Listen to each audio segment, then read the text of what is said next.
Hey guys, and welcome to Littleblackbook91. We are back with another pulsating conversation. We're sitting down with Married at First Sight, season 18, Karla. Yes, I know a lot of you are fascinated. You've been waiting. You've been excited, waving your flags around if you have them, and you couldn't wait to speak to the fellow president of the Carlians out there. This is what we've named our people there, the Carlians out there, those who support Karla. I know they can't wait to chop it up with you. Karla, how you doing today and what's going on? I am so good. How are you, Kojo? I'm doing good, I'm doing good. Like it's the sun was out today. You're looking wonderful as well. I'm loving the demure, the classiness, the elegance you brought to this. You know what I'm saying? To the decor behind as well. Baby, it's giving rich. It's getting fresh. This is who I am. Thank you. Thank you for having me. It's not a problem at all. I appreciate it. I appreciate it. Well, listen, look, we want to jump into some human verification because before we get anywhere into the show, I know a lot of people have tuned in because they want to know about you and Juan and what happened. We're gonna get there, but we want to be able to break a little bit of ice first and foremost, then get to know you, and then talk about Married at First Sight. So, if you're ready and consenting, can we go into the icebreaker? I'm ready. I'm ready for it. What? Okay. Now, Tell me what you listen. got. I got I got three idioms. Okay, Okay. don't shoot me now. You know what I mean? I got some idioms Okay. for you. Okay, so here's number one. Here's one of my idioms. Okay, when we say zebras don't change their stripes, what does it mean? You are who you are. Deep down inside, you'll always be that person. So you can present yourself as something else, but deep down, the truth always comes out. That's how I take it. On the money, on the ball. You know what I'm saying to you? 1 out of 3 on the idioms. You see, I believed in you. I knew you could Thank you. do Thank this. you. I knew Thank you. you could do this. Here's number two idiom. Number two, someone says, I smell a rat. What does that mean if they smell a rat? A lie. We're smelling a lie. Or someone who's a snitch. Listen, we're on 2 out of 3 right now, Carla. You sure you're not reading my notes right now? You ain't got Oh, I see-through mean, goggles? maybe it's telepathy. Maybe I got a sixth sense or something. I gotta be careful what I ask now, because you might be reading my mind. Mm-hmm. Mm, okay. Number three. To be a fly on the wall. What does it mean to be a fly on the wall? I would love to be a fly on the wall sometimes Hmm. because, some grimy shit be going on. So if I could be a fly on the wall, a little eye spy with my little eye, that would be nice. Hey, listen, fantastic. You got 3 out of 3 on the icebreaker part of idiom. So well done on that particular part. I have two more questions. Two more questions, Okay. just to prove that you're actually human and make sure you're not a robot and not AI. You know what I'm saying to Oh, you? that I am not. Maybe an alien, but not a robot. Oh, okay. So let's make sure you're actually human because aliens. I'm not partial. I'm partial to them, but I don't want any trouble out here because I want to be Okay. abducted. You know. Okay. So second question is iPhone or Android? I'm an iPhone girl. Oh, Yeah. I mean, I've thought of switching over to an Android only because I feel everybody has an iPhone and I don't like to surf with the crowd. But I mean, my whole life is in my iPhone. So to switch over to an Android now, it'll be a little messy. I love that. I love that. Listen, we're 2 for 2 on these questions. Number three, last question. I think this will definitely prove that you are a human being. Is it the cereal in the bowl first or the milk for you? The cereal in the bowl first. But I have a question for you. Do you Mm. eat cereal in the morning or the night? Ooh. You know what? When I used to eat cereal, I liked it at night. And that sounds Me a bit odd. too. I only Okay. eat cereal at night. Why is that? I don't know. It's like my late night snack. It's easy. You just throw it in a bowl. I like a good crunch. So I usually never have cereal in the morning and always at night. The same with like my peanut butter and jelly sandwiches. I feel like if I have PB&J, it's at night and never in the morning. I love that. Cereal for me at night. You know what? When I could have it because I'm lactose now, but and no longer tolerant, I would have it at night. And I loved. We have a thing called Wheatos, so I loved. It's like a chocolate hula hoop kind of thing, a bit like Oh, okay. that's what I used to love with a bit of fresh milk. That would do it for me. You know what I mean? Mine is Before I honey could. bunches of oats. Love honey bunches of Oh, oats. Hmm. okay. Listen, okay, I'm with it. I mean, I could step into that realm. You know, nothing wrong with that. A little bit of fresh milk to go with it. It'll go, oh, actually, depends. Oat Are you a milk? whole milk person or No, oat oat milk? milk. I'm lactose as well. I mean, I should This not is it. even be like messing with milk, That's but what I'm trying to say. I mean, I give into it. I rather suffer a little bit. I suffer through it. Listen, you know what? I've been suffering for it, but sometimes that belly be firm as anything after, and I'm like, yeah, I don't know if I can do this. You know what I mean? I feel like everything in moderation. If I like modify how much I take in, then I'll be okay. I just can't overdo it. That's fair. That's fair. Hey, do you know if you're intolerant to anything else? I'm realizing I'm probably intolerant to milk, to bread now. I don't know what's happened. Suddenly I'm intolerant to bread.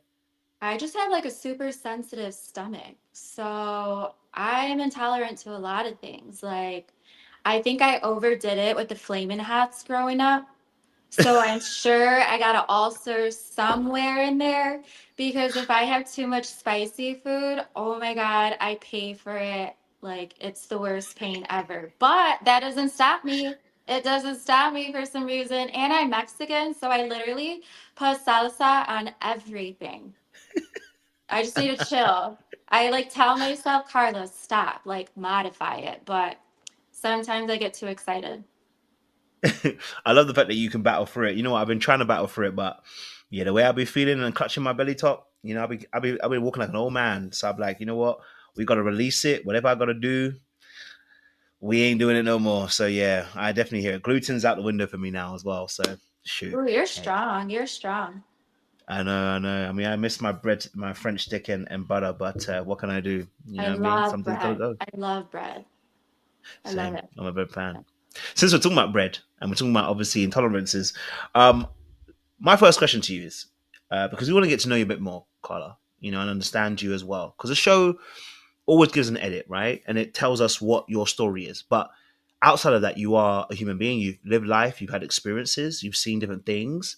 You had your own story growing up as well. So I would love to know, Carla, what is your story? Like, who is Carla and what's her story? What's my story? First off, I think the first thing that comes to my mind, I'm super family oriented. I love my family with all my heart. When we're super close. So my parents, my siblings, my sisters and my brother. I have a ton of cousins.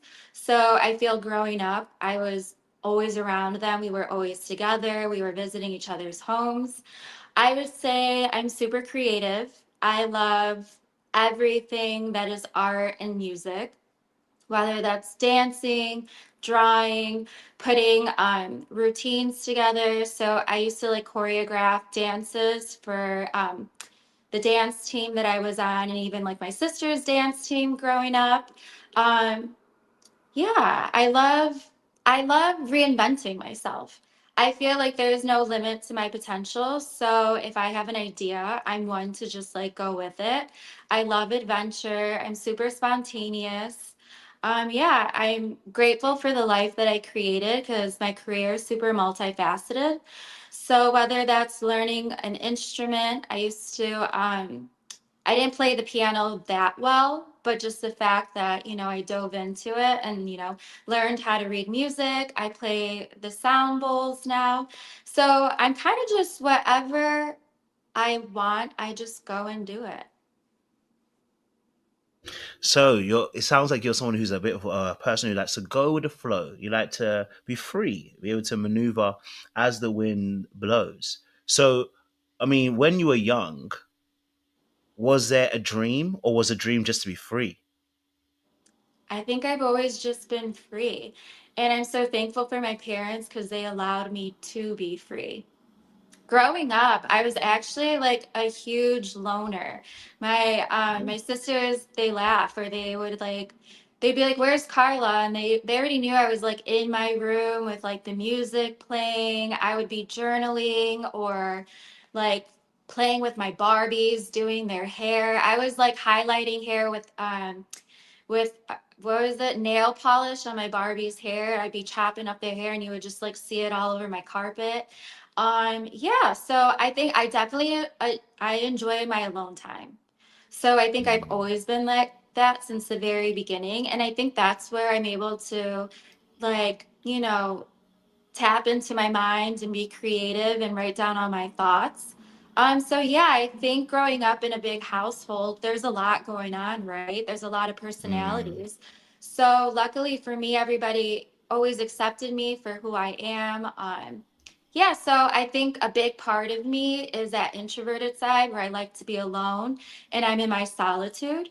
So I definitely enjoy my solitude. And then I step outside of that and I go into the wild with my sisters and my cousins. And yeah, I was never one that had too many friends. Like my family has always been, my best friends, like my mm. everything. So I kind of grew out of my comfort zone or like later on in my life. I would say like my late 20s. Ooh. So you mentioned obviously being in a big family, and your experience of that. What was it like then growing up in a big family? Because sometimes, as an introvert, and of course you loved your space. Sometimes an introvert you can be almost overlooked or swallowed with all the energy that's happening around you, and you know what I mean. So, what was it like for you growing up in such a large family and having all those different energies and having to navigate that space? I loved it. I loved it. Because also being a little bit more introverted, um, I can just sit there and chill and let everybody else talk.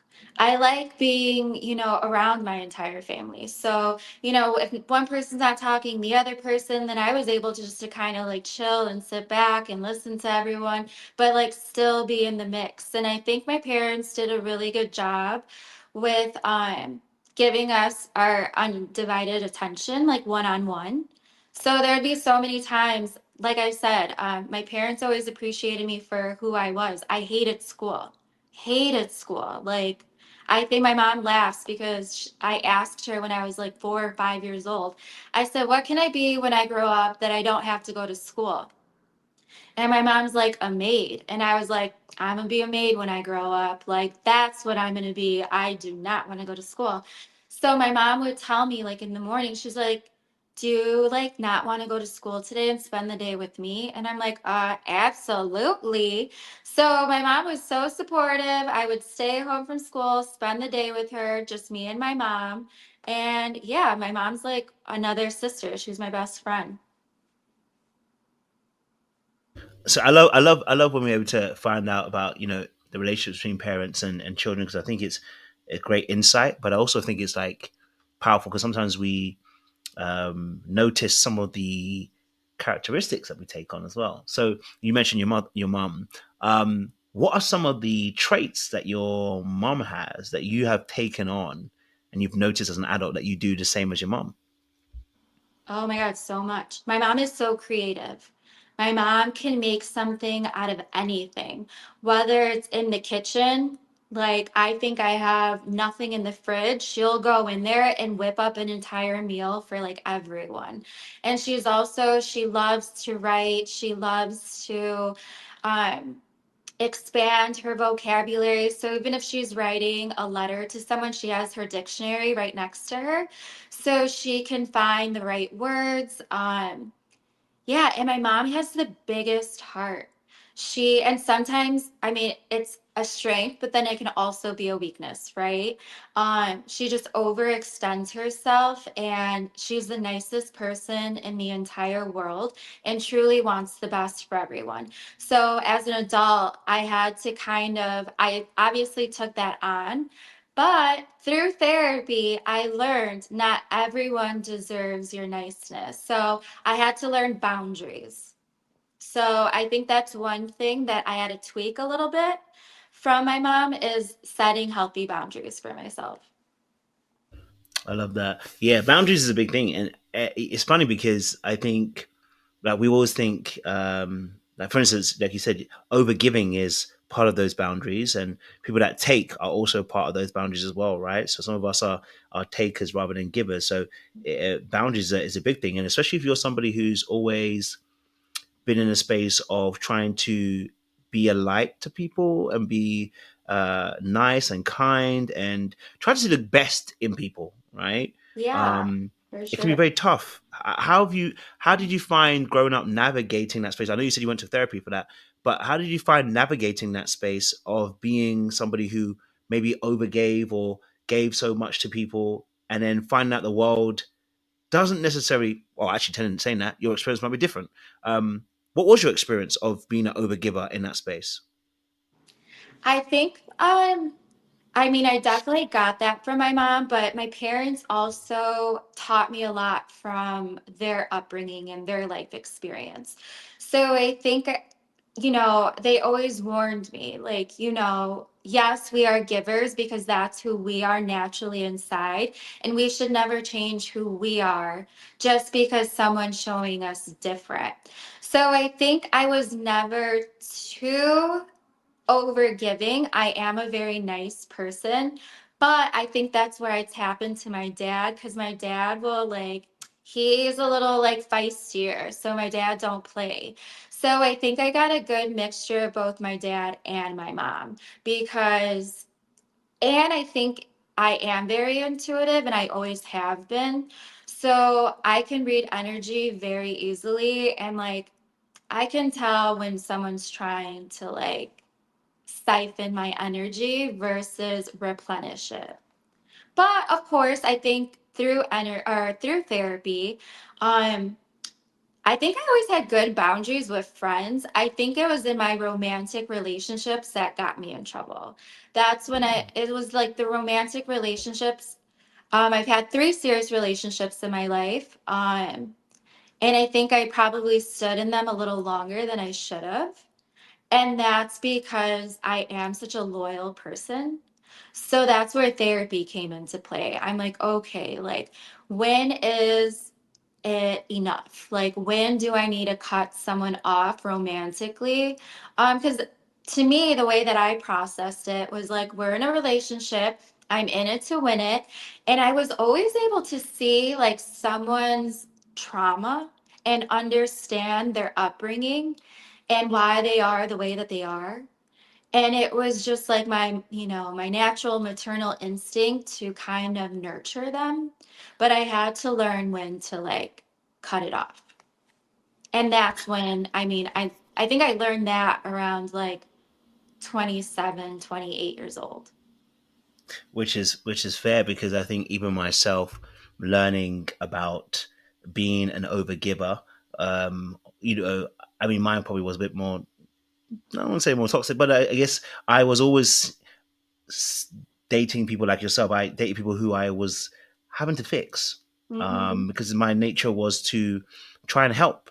But I realized that I found myself in three serious relationships, and I was always fixing. You know what I mean? That it almost needed to be that space. For you, where did you feel that came from? Then I know you got a big heart. I know you're a giver. I know you're empath in almost that sense. Well, where do you feel like that maybe kind of wanting to fix came from? Is that coming from somewhere? I think it was just honestly, I think it's just all the love I have inside. And I Mm. think growing up, my parents are the same. They're so loving. So I think growing up, hearing them, they were always the first to help anybody. And my parents raised me, if you can give back, you should, especially to the people that you love. So I don't think as a family we had learned just yet that boundary that not everybody deserves, or there should be a point where we cut it off. So it wasn't necessarily like having to fix someone, it was just helping and loving them. Like I said, I saw like in my boyfriends, like we all have trauma, right? We all have a sad story, but I don't like to identify with my sad story. I like to grow and evolve. And if I can help someone else grow and evolve and change their life direction, I think that's where I was overextending myself. But yeah, not no more. Mm-mm. We ain't doing that no more. We're cutting it off. That's what we're saying. No, I'm not. My new favorite word is reciprocity. Mm. Reciprocity is a beautiful word because it really is honestly about reciprocity. It is about that give and take. And sometimes, like I said, when you are a healer and you bring healing to people, it is hard sometimes to even think about reciprocity because you're not thinking about doing something to get something back. You're doing it Right? because you want to actually help and give. So it does make sense as well that yeah, reciprocity is a big one. Now, if I remember correctly, on the show, I remember you were speaking to Wan actually before. I'm not going into Wan just yet, but you were speaking to Wan about not being necessarily heard or seen as when you were younger. What was that experience? Because you was explaining that as a way of kind of bringing Wan into understanding where you were coming from. So when did you feel like not heard or not seen in that particular perspective growing up? Then. I think it was like at school. I mean, my sad story is, like many people, I'm sure I was bullied growing up, and school just like wasn't a safe space for me. I always felt like I had to shrink myself so that no one would notice me, so that I wouldn't be talked about. Luckily for me, I would go home and I would tell my mom, and my mom, I'd be like, this person called me this person said this about me. And my mom would be like, well, is it true? And I'm like, no. And she's like, okay, then who cares? You have your family knows and loves you, and that's all that matters. And I'm so thankful I had the support system from my family, but I also didn't realize it. I was subconsciously holding that sadness inside of being bullied. And I was suppressing those emotions, and I didn't find like an outlet. I didn't know how to express myself. I didn't know how to, um, I would stand up for myself for sure, because my parents definitely taught me to stand up for myself. But I ended up expressing myself with like aggression and just like anger versus being like, hey, you're hurting my feelings. I could express sadness instead of anger. So I think I became more angry, if anything. And it was like a defense mechanism. Like I didn't know how to properly communicate that like I was actually hurting instead of feeling angry. So I think that's where like I didn't feel seen and heard. And then in my romantic relationships, like all I wanted was love, and I'm trying to help somebody, and this person's like lying.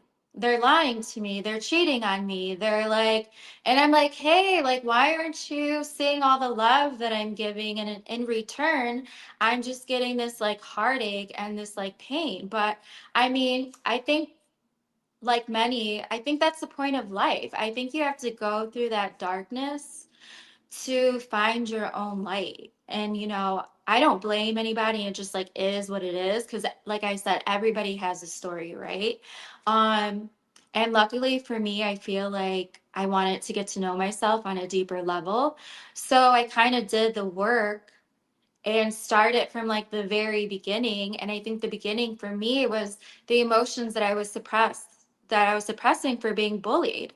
And that's when I realized I was shrinking and dimming my light. So I was doing it to myself. I was silencing myself. I was shrinking myself. It's so real what you spoke about in terms of the anger. I think a lot of us, one reason or not, carry a lot of what we call silent anger. So maybe we're not necessarily bopping anybody on top of the head, but we have a lot of anger in terms of pain that we're carrying, what we've faced, where we've been silent, where we've maybe where we wish we had said something, where we've betrayed ourselves almost in a sense as well at certain points, right? And you carry those wounds Mhm. silently, and there's a silent anger that happens with that. And so it pushes you almost into this place of implosion where you withdraw and you go numb and you Mhm. just kind of pull away almost in a sense in that regard. And I like to add, like, also, like, victim mentality. Like, I was doing it to Mm. myself, like, oh, this person's mean to me, or this person doesn't like me, and they did this because of this, and this person did this. Like, no. Am I a victim? No. Like, I need to stand up. Mm, I need to speak for myself.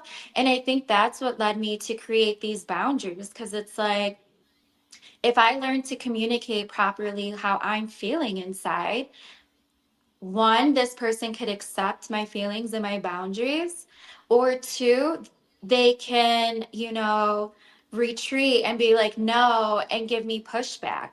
And that's when I started realizing, okay, this person is for me, or two, I need to exit out of this person's life because I no longer like the way this person's making me feel inside. And I think your intuition tells you that. You get these gut feelings, and I like to think of your gut as like your first brain, because you always feel it inside. And I think that's what my mom taught me. Like, deep down, she would always say, if I came to her with a problem, she's like, deep down inside, you know. You know. And I think for a lot of my life in the beginning, I silenced those little mm. whispers. Like, I'm like, like, I want what I want and I don't care. And then by the end of it, I was like, I fucking knew the whole time, and I did this to myself. So I think that's what helped me get out of that victim mentality, because I can only hold myself accountable for my life circumstances.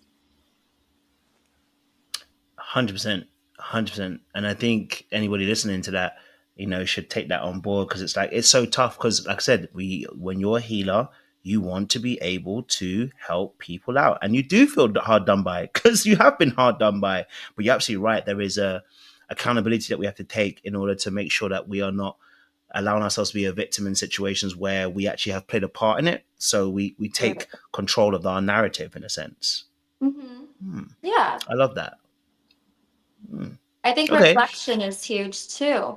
So, just even tapping into, who I am as a person. Like, I love Mm. God. Like, God is my best friend. Like I said, Jesus is my homeboy. I talk to them every day, and I reflect every day, like ever since I was a child. So for me, it helps to talk to God. I tell him all about my day, the good, the bad, and how I contributed to the both. So I think without even realizing it, it helped me become the best version of myself, because I held myself accountable to the good and the bad. And obviously, you want more good in your life. And I think now, as a healer and as someone, an adult that who wants to help others, I think reflection is huge. So if it helps to journal it out so that you can see it on paper, I think it's super helpful to see the role that you play, and also accepting when you're wrong. And it's okay to be wrong. But I think the beautiful thing is to be surrounded by people who can let you know, like, hey, you're wrong for that, but I still love you anyway. So that's why I'm so protective of my energy and my space, because, I have been super fortunate to have such a loving family. And if it doesn't feel like that, like, I don't want it. Mm. I love that you touched on spirituality and faith, because obviously that was a major thing between you and Juanito, I will call him. But so obviously you mentioned being, speaking to God, mentioned Jesus as well, because obviously that was a conversation you guys, I guess, broached towards the end. But in terms of your different spiritualities, in the sense of what he said, it was different spiritualities. For you then, so you said you speak to Jesus, speak to God. So are you a believer? Are you a Christian? Are you, because it depends how you label yourself. How do you label yourself in that space of when it comes to faith? I grew up Catholic. I grew Okay. up Catholic, but my mom raised me. You can talk to God anywhere. You don't have to go to church. You don't have to be sitting in a pew to have a relationship with God. So that's where I developed my own personal relationship with, just like I said, before bed, talking to God, talking to Jesus. But as I grew older and as I started learning more about myself, I love to read. So I read a lot of self-help books. And that's where I think I like, without even realizing it too. Like, I mean, it's like a whole web. It was like, once I did one thing, it was like it opened up my world to so much more. Because I consider Pilates like my form of meditation. I'm able to just like silence my thoughts, focus on my breath, be present in the moment and go through the motions of what Pilates is. And to be honest, I kind of have grown to dislike the term spirituality because to me, I think it's just like laws of the universe. I want to know how my human body operates.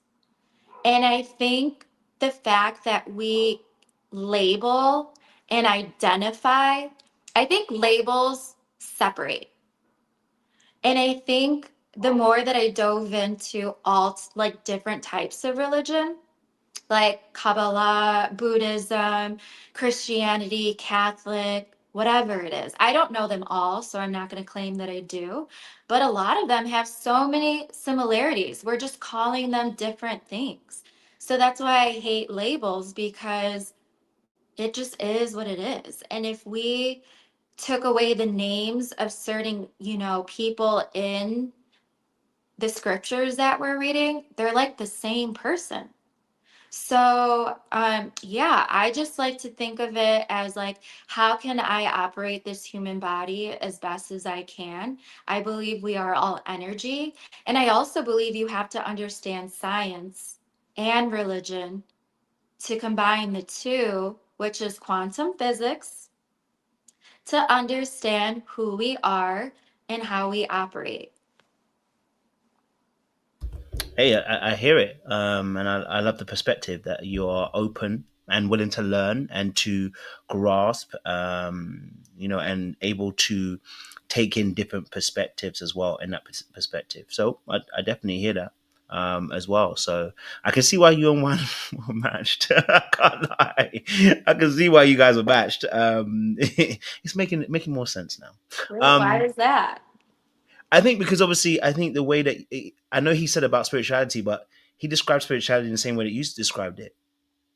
It's just you may have used different words, but I can see that he was talking in the same way. The way he was very open. He said he was Catholic, also upbringing, but he was open to things. So then it made me realize that actually the both of you are quite similar. He said you're passive aggressive, but I think he's passive aggressive. So I mean, there was a lot of similarities between the We two are of you. I'm all seeing. mirrors and reflections of each other. And that's one of the first things I told him.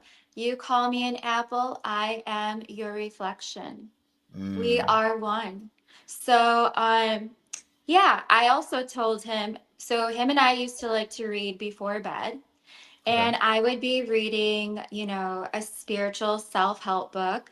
And he was reading, a self-help book on sales and how to improve his sales.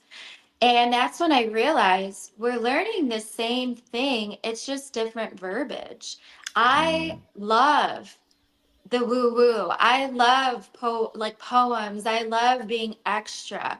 So of course I'm going to be naturally attracted to the spiritual books. He's more logical and analytical, so he's going to, do with the sales books. So I think I was always able to see it, but unfortunately, I think, he just had some blockages, but it's okay.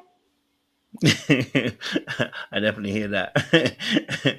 Speaking obviously of then married at first sight, you said you had three relationships that you were in. You spoke about your reflections of what happened in those particular relationships and what you kind of learned. Why go on to married at first sight? Because again, you're a very beautiful lady. You seem to be well grounded and living life to the fullest. What was happening at the time that you've decided that maybe married at first sight could be a lane that you're going to explore and take on board? I think, okay, so my friend actually told me that they were looking for people to go on Married at First Sight. And immediately I was like, hell no, I'm not doing that. Like, one, my dad will probably disown me. That's not who I am. I don't do online dating. I was like, that's just not, no, no, no. And then when I sat back and reflected, I was doing what I said I didn't like. I was putting labels on myself. I was categorizing myself and boxing myself into someone who doesn't online date, someone who would never do that, someone who's more traditional. And I was like, wait, let me step outside my comfort zone. The fact that it scared me pushed me towards it even more, because when, you know, something scares me, I rather just dive into it so that I become familiar and I have no more fears. So I think that's what literally drove me to do it. And then once I told my dad about it, my dad was not surprised at all. You know, he's like, honestly, Karla, I think you've mentally prepared me for this your entire life. I trust you. And if you think this is the right decision for you, I fully support you. So once I got my dad's approval, which is super important to me, because I think if he didn't approve, I don't think I would have necessarily would have done it. Um, but the fact that he supported me, I was like, okay, I could do this. I'm ready. And two, it's like it's an adventure. I mean, like, Mm. and the process kind of happens so easily. And I think this goes into it too, like, you know, me being like homeless. It just so happened my lease was up the same week that I was getting married. And it was funny because I asked production, like, what's the timeline of everything? Because I think it started in like March, April, the matchmaking process. And you don't know at the time if you're going to get married, but I asked them for the timeline and they're like, well, you get married around August 18th. And I was like, holy shit, that's my birthday. I'm like, how cute. And then I ended up getting married August 19th. And then I let them know. I said, my lease is up like August 25th. And they're like, where are you going to live? And I was like, with my husband. Like, what are you talking about? I'm getting married. So the fact that everything just lined up so perfectly for me, I felt like God was letting me know that was the direction that I needed to go in. I feel like that's how I go. When it flows, it's right. And when you get this pushback and you get these blockages, that's when I know to like pause, recenter myself, and, you know, find another direction. So I feel like the fact that everything just lined up so perfectly, there was no reason why I shouldn't do it.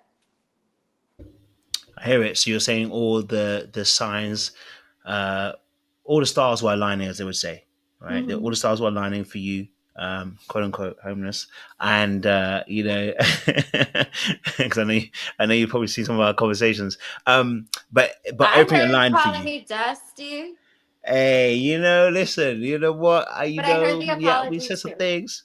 Yeah, I did apologize. Yes, I don't think you're dusty. Thank You know what I you. mean? It's okay. No worries at all. If you're wrong, you're wrong. You got to apologize. I take it. But yeah, no, no. So for you, the stars were aligning. Things were Yeah. making sense, and that's what's kind of pushed you in that direction. I call them whispers of the universe. I try to listen to Mm. all the whispers.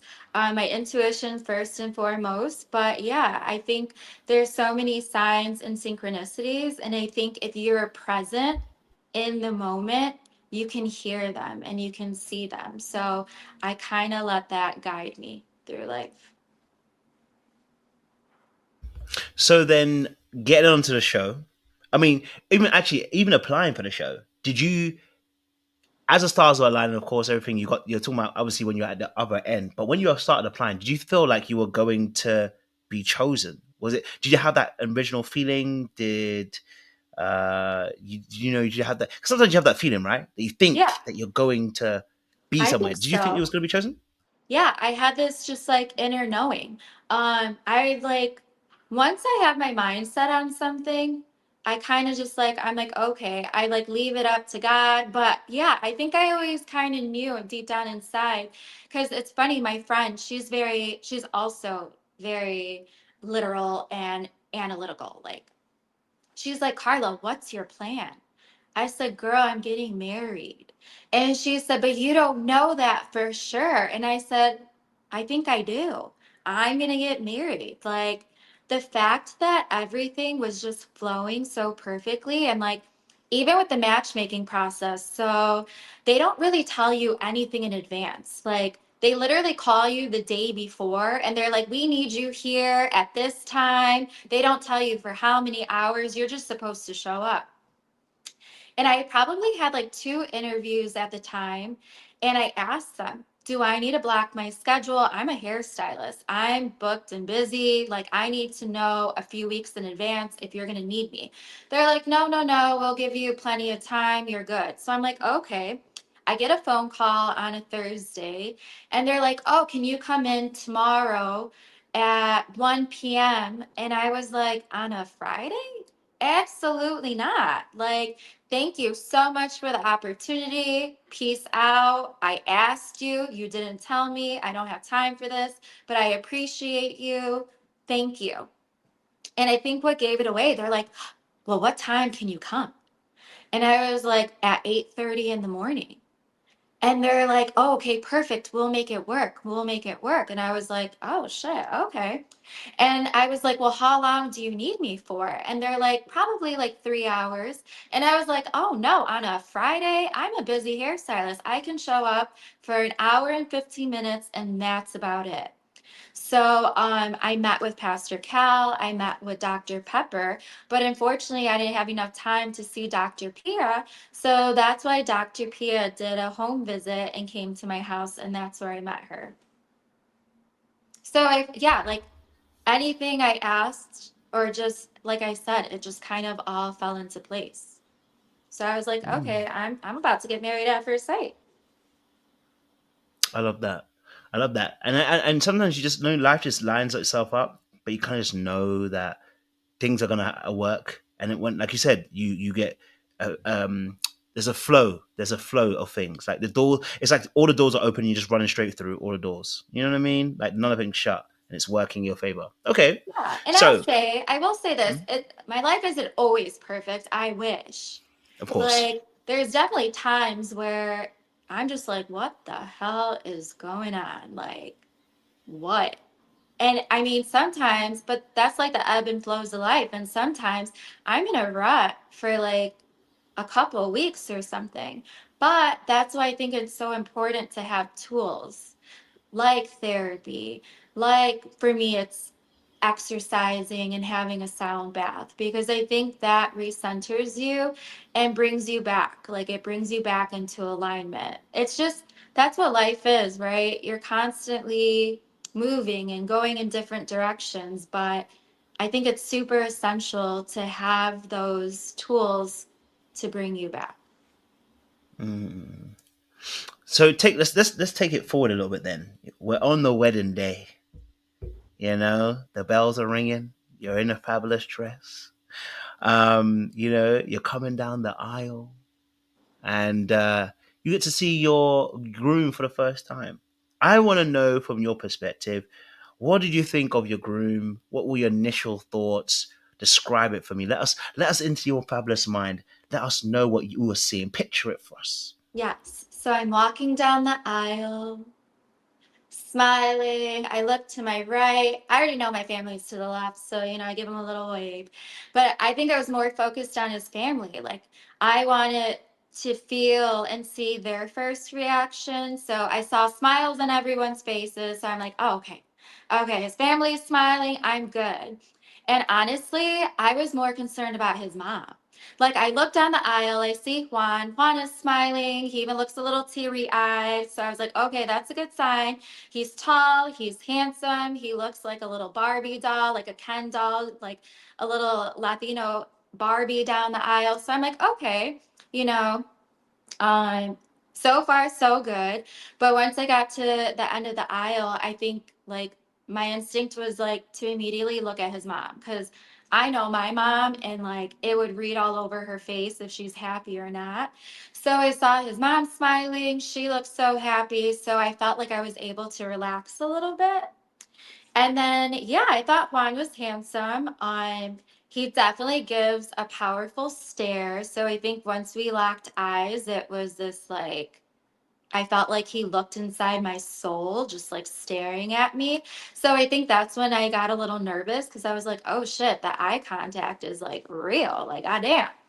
But yeah, so like I think I didn't have any expectations. I didn't know what I was going to see at the end of the aisle. So I think just having both of our families there and everybody being excited and happy and showing support right away. Like some of his family came up to me and they're like, "Oh my God, I can totally see it work between you two. You two look so great together." So Everybody was very optimistic, as was I. So I think I was just keeping an open mind. Um, I date all flavors. Let me put that out there because I think it's been like it's been said too. Like we don't date within our race. I mean, I definitely do. I date everybody and anything. I like all colors, all sizes, everything. But the past relationships that I have had, they have been European. So that's why I said it's, I've been dating Europeans for the past, few years. But yeah, as far as like what ethnicity they are, I'm very, very open. So yeah, I think I was just remaining open to the process. It's interesting because obviously I know Pastor Cal was very hot on this with David about and Madison about their preferences per se. Did they force you into a lane of picking a preference in terms of maybe race or ethnicity for you, or were you allowed to say the openness for yourself? Because I know that doesn't mean every rules applies exactly the same for everybody. But for you, did you have to state your preference in terms of race or ethnicity for you? Pastor Cal did ask me, and I let him know I like all the flavors. I'm like, I trust whoever you put at the end of the aisle. But I did get an inkling when Dr. Pia came to my apartment. She kept on, or she kept kind of pushing, like, what if he's Latin like you? And I was like, yeah, but I like European. And she's like, but so I think I was more like European. I like Europeans. And she's like, but wouldn't it be nice, someone who's culturally the same? And I was like, well, yeah, but. And then that's when I'm like, okay, I think I kind of understood that she was kind of heading me in one direction. So once I saw him at the end of the aisle, I was like, okay, this is why they kept, bringing up culture and similarities because I think she was like dropping little hints, like, you know. And he's Colombian. It's definitely different from being Mexican, but all in the same family. And I think, yeah, I enjoyed that we had that in common, but it's not like a huge thing for me. Like it's No, not, yeah. that's understandable. Yeah, I can see why they might have pushed. They probably don't want an incident. They don't want no trouble. But I get it. You were also open to that, so you were open to the experience in terms of being able to deal with whoever. I mean, if you were to choose a preference, you said European, so I hear it. You know what I mean? So I think that's a fair shout on that. Okay, so I guess it's a yes or no question. Were you attracted to Juan at the very beginning? We He's an know he might be attractive man. attractive. Ah, there we go. I knew. He's an attractive man. Does he tickle my fancy? Um, I mean, he's an attractive man. I'll just say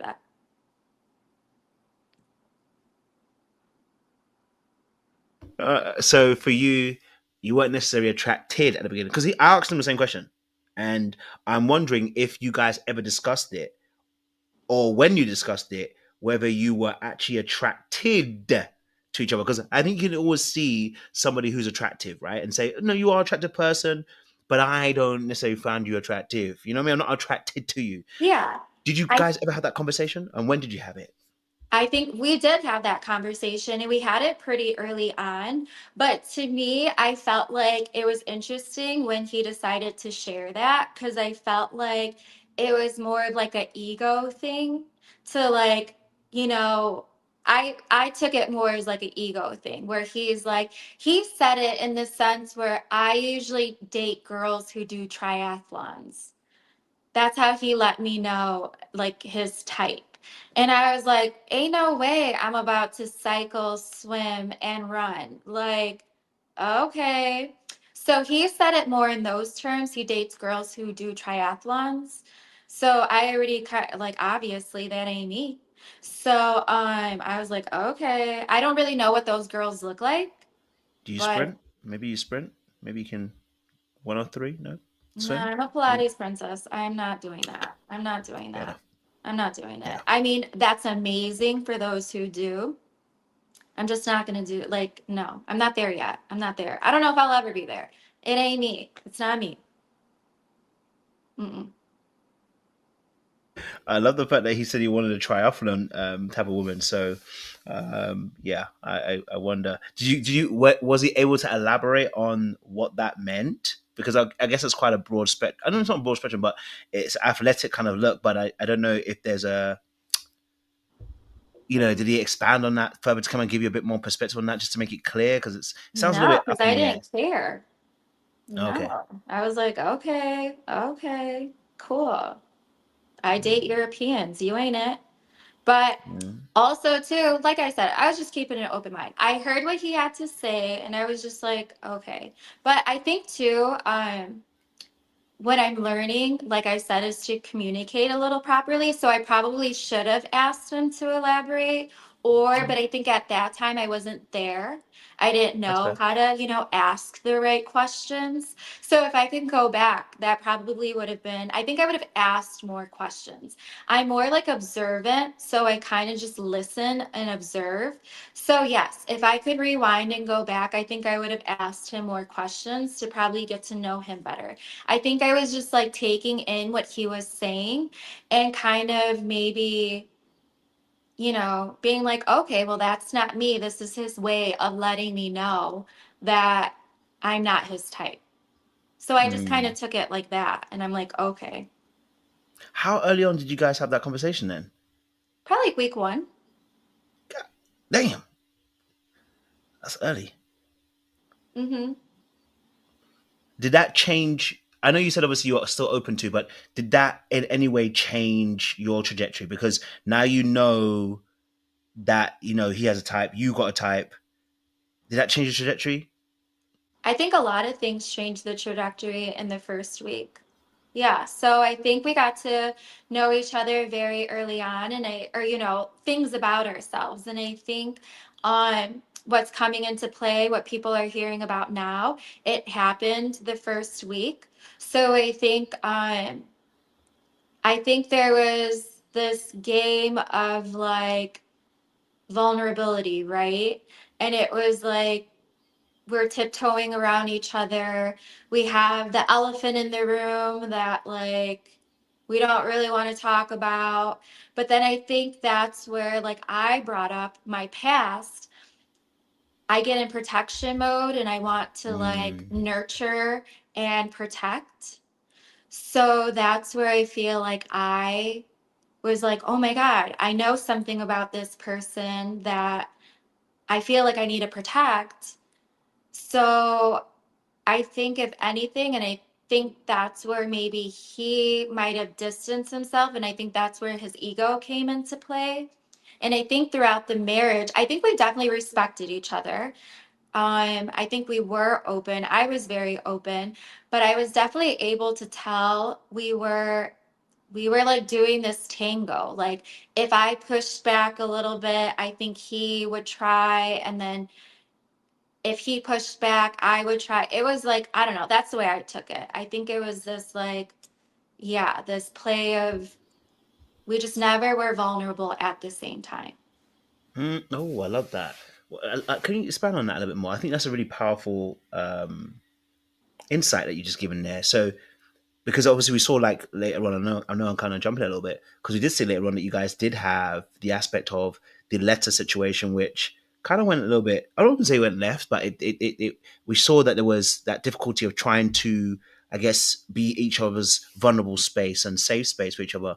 Please expand on that a little bit more in terms of not necessarily lining up at the same time in terms of the I guess emotional safety or being vulnerable enough with each other to be able to kind of maybe be able to maybe nurture something if possible. Yeah, I think initially, like, um, I mean, it's come out and I don't want to get like too into it, but just hearing about Juan's past that was brought up in the present, um, that right away put up my walls. So my walls are up now, and I'm like, I don't know if I could trust this person. I don't know how I feel. I feel a little bamboozled. Like, what the hell did I do? And I think he was open and forthcoming and being like, I still want to try. Like, are you still open? And I was like, well, I don't know how I feel. Like, I don't think I could be vulnerable with you yet. Like, I'm not ready. I'm not there. So I think he was very patient and still very open. And I said I was open to the process, but I definitely let him know my walls are up now, right? And I think after the honeymoon, um, yeah, like being forgotten about and just like making certain observations, I was definitely, my walls were up. But I think coming back from the honeymoon, um, once he also told Dr. Pia he wasn't physically attracted to me, I think that's when I was able to drop my walls and be like, okay, this man's not attracted to me. Then we could just build a friendship. We can just like start from the beginning, see if we could even be friends. And I think with that, it allowed me to like release all expectations. Because I think on the honeymoon, I was observing him, but I was holding him to a standard of what I saw my partner being and acting like, right?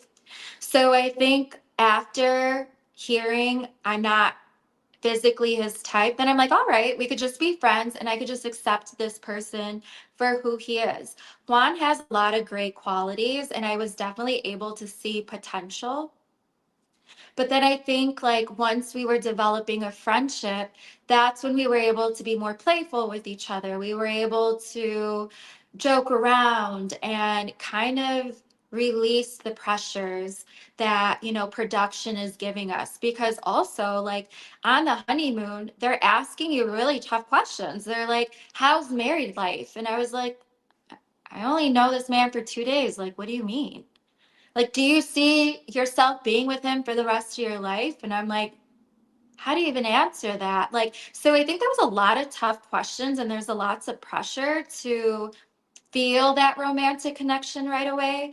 So I think that also you get in this like protective mode where you're like, I don't know, like, what do you mean? And I think you, if you're not emotionally strong, you can get your feelings hurt very quickly.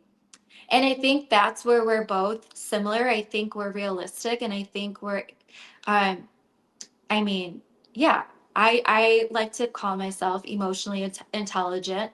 So I'm able to like read between the lines. So I think at a certain point, um, I would say halfway through, I Mm-hmm. was I was hopeful. I was still thinking that maybe there was potential and things can grow. But like I said, I think the vulnerability, I can definitely tell when he was cold and would distance himself. And then I think he felt the same for me. And yeah, we did this like dance. We did this like little tango of like, but it just never lined up. Yeah. No, I really do understand that. That makes a lot of sense as well. Going back to go forward, wed it wasn't the wedding. I think it was not a wedding day necessarily. Or after that, I know you on another interview said about having to be told about something, and we don't. I don't need to know what it is because we know you're not going to say anything. I don't want you to say what it actually is.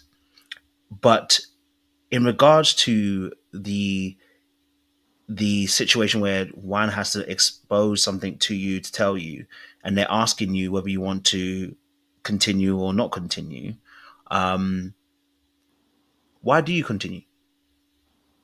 Because that's where my loyalty comes in. It's not like what he said, it happened before me. So I'm not going to judge somebody, and I'm not going to, you know, right away just push them to the side. And I think that's where, like I said, I'm very open and loving, and I'm able to understand both sides. So I'm like, okay, like this happened before me. Yes, you were kind of told to let me know this, but also like I just got married in front of my family.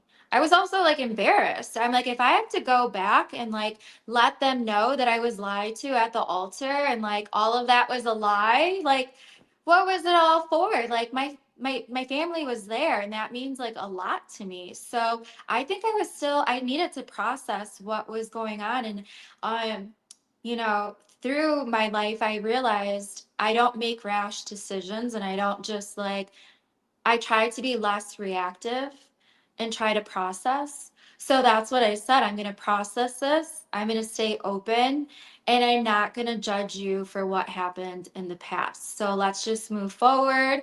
Let's see if we can build something. It's only an 8-week process. So I know I kind of have an out. So I just try to remain like open. Definitely understand that, and I definitely, see your point on that respect as well. And I can see how that can be embarrassing. And I can see how that can also be a lot, a shame almost as well, because like you've brought your family to this thing, you've told them that I'm going through this process. You actually get to the very end, and then it's like this then gets thrown here in front of you, and I can see how that can be disorientating, but you want to still be able to try and go through that process. I can understand that. You said loyalty. Explain that for me. Yeah, I'm a very loyal person. Once I get involved, and that's a weakness and a strength of mine, kind of just, and I had to learn to balance the two. I don't know. I'm very supportive. I will have your back. I'm definitely will let you know when you're wrong, but I believe in long committed relationships, whether that's platonic or romantic. So, like I said, kind of in the past, I've stuck around a lot longer than I should have. And that's because I'm a loyal person. I'm honest, I'm caring, I'm there for you. Um, yeah, once I don't know. I view life as like as well as marriage, like there's going to be tough times and it's not always going to be rainbows and butterflies, but how can we get through this together? How can we grow together? Like how can we um get to know each other? And I think things were still very new between us. And like I said, instinctually, I got like I felt like I needed to protect him. I felt like, and to be honest, there is no NDA that's protecting this, whatever it is. It was I did not want to bring it up on camera because that is his life, and if it's going to come out, it should be from him, not from my mouth. Like there's many times production wanted me to talk about it, but I felt this need to like protect, and I was like there's no way I'm going to talk about it. So that's where my loyalty comes into place. And yes, I did. Juan has my word, and he still has my word to this day. I'm not going to talk about it. As far as my family goes, they're not going to talk about it either. But why my sister said what she said is like, if you're going to go around talking about all this nonsense that is not true, I invite you to speak the truth, because we've been loyal. We kept our side of like of what we said, and it wasn't necessarily an agreement. It was just, hey, like I respect you as a human being. I'm not going to be talking about you. So the fact that he went and is just like spewing all these like false accusations or whatever the hell he's saying about me, um yeah, we're going to protect ourselves. And it's like, dude, like shut up.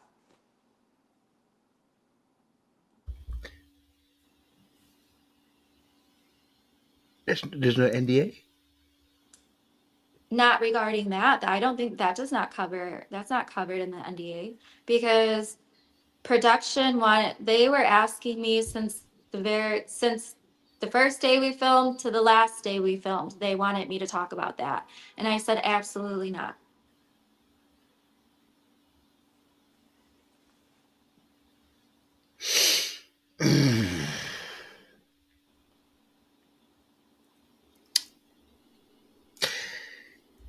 Okay, just want to let that sink in for a second. Let that take. And I think that's why my feelings were so hurt, if anything, because I was like, dude, instead of just acknowledging and addressing what people are asking you, I felt there was a lot of deflection and like throwing me under the bus. And I'm like, I thought we were friends. Like, what? Like, friends don't treat each other like this. But honestly, whatever. Like, I think luckily I will remain authentic to who I am, regardless like I said, regardless of what I see from other people. So I will just leave him and that experience in the past and keep it moving. I respect that. So obviously we see, you guys, like I said, you had a conversation with Dr. Pia. We know that you guys kind of were having the conversation quite early in terms of, whether you were attracted to each other or not. You've developed a friendship, I guess, later on in the show. So Tell I me a little bit thought. more about that development of friendship, because, like you said, you guys were not aligning in terms of being open and stuff. But how do we get to a point of then developing this friendship? What what was conspiring at that moments in those moments that then began to formulate a friendship? I think just like intimate moments. I think like we lived together for one. We were in the apartment, sharing a room, sharing a bed. Before bed, we would read together. And I think it was like around, like I said, the 1 month mark where I think we were both able to relax a little bit and ask more questions about each other. And I think it was at that time. It wasn't aired also. I did have like a visit with Dr. Pia where I'm like, things aren't really improving romantically. Like, I'm ready to tap out. Like, what's going on? What should I do? And she's like, have you introduced them to your parents yet? And I'm like, no. And I think too, that was like a wall that I was putting up because I was like, I don't see anything romantically. But then I thought to myself, talking to Dr. P, I was like, I would introduce like my friends to my parents. And, why am I treating him any different than I would someone that I care and like I'm sharing all this time and space with. So I think it was then we were making a little bit more efforts. We are trying to like have deeper conversations. I introduced him to my family. I brought him to like my sister's homes. I met a few of his friends. So I think we were like slowly letting each other's into like our personal lives. So I think that definitely helped with like the friendship. And then I think, yeah, like he swears he didn't know that I was leaving my job. But one of the biggest things for me, I let him know. I was like, hey, I'm not really feeling my job. I think I'm going to like leave the salon that I'm at. And he's like, why? And I was like, I don't like being told what to do. I don't like being micromanaged. And he's like, wait, you don't like being told what to do? And I was like, no. He's like, neither do I. So to me, I was like, oh, that's a similarity that bonds us together a little bit. We're able to relate on that.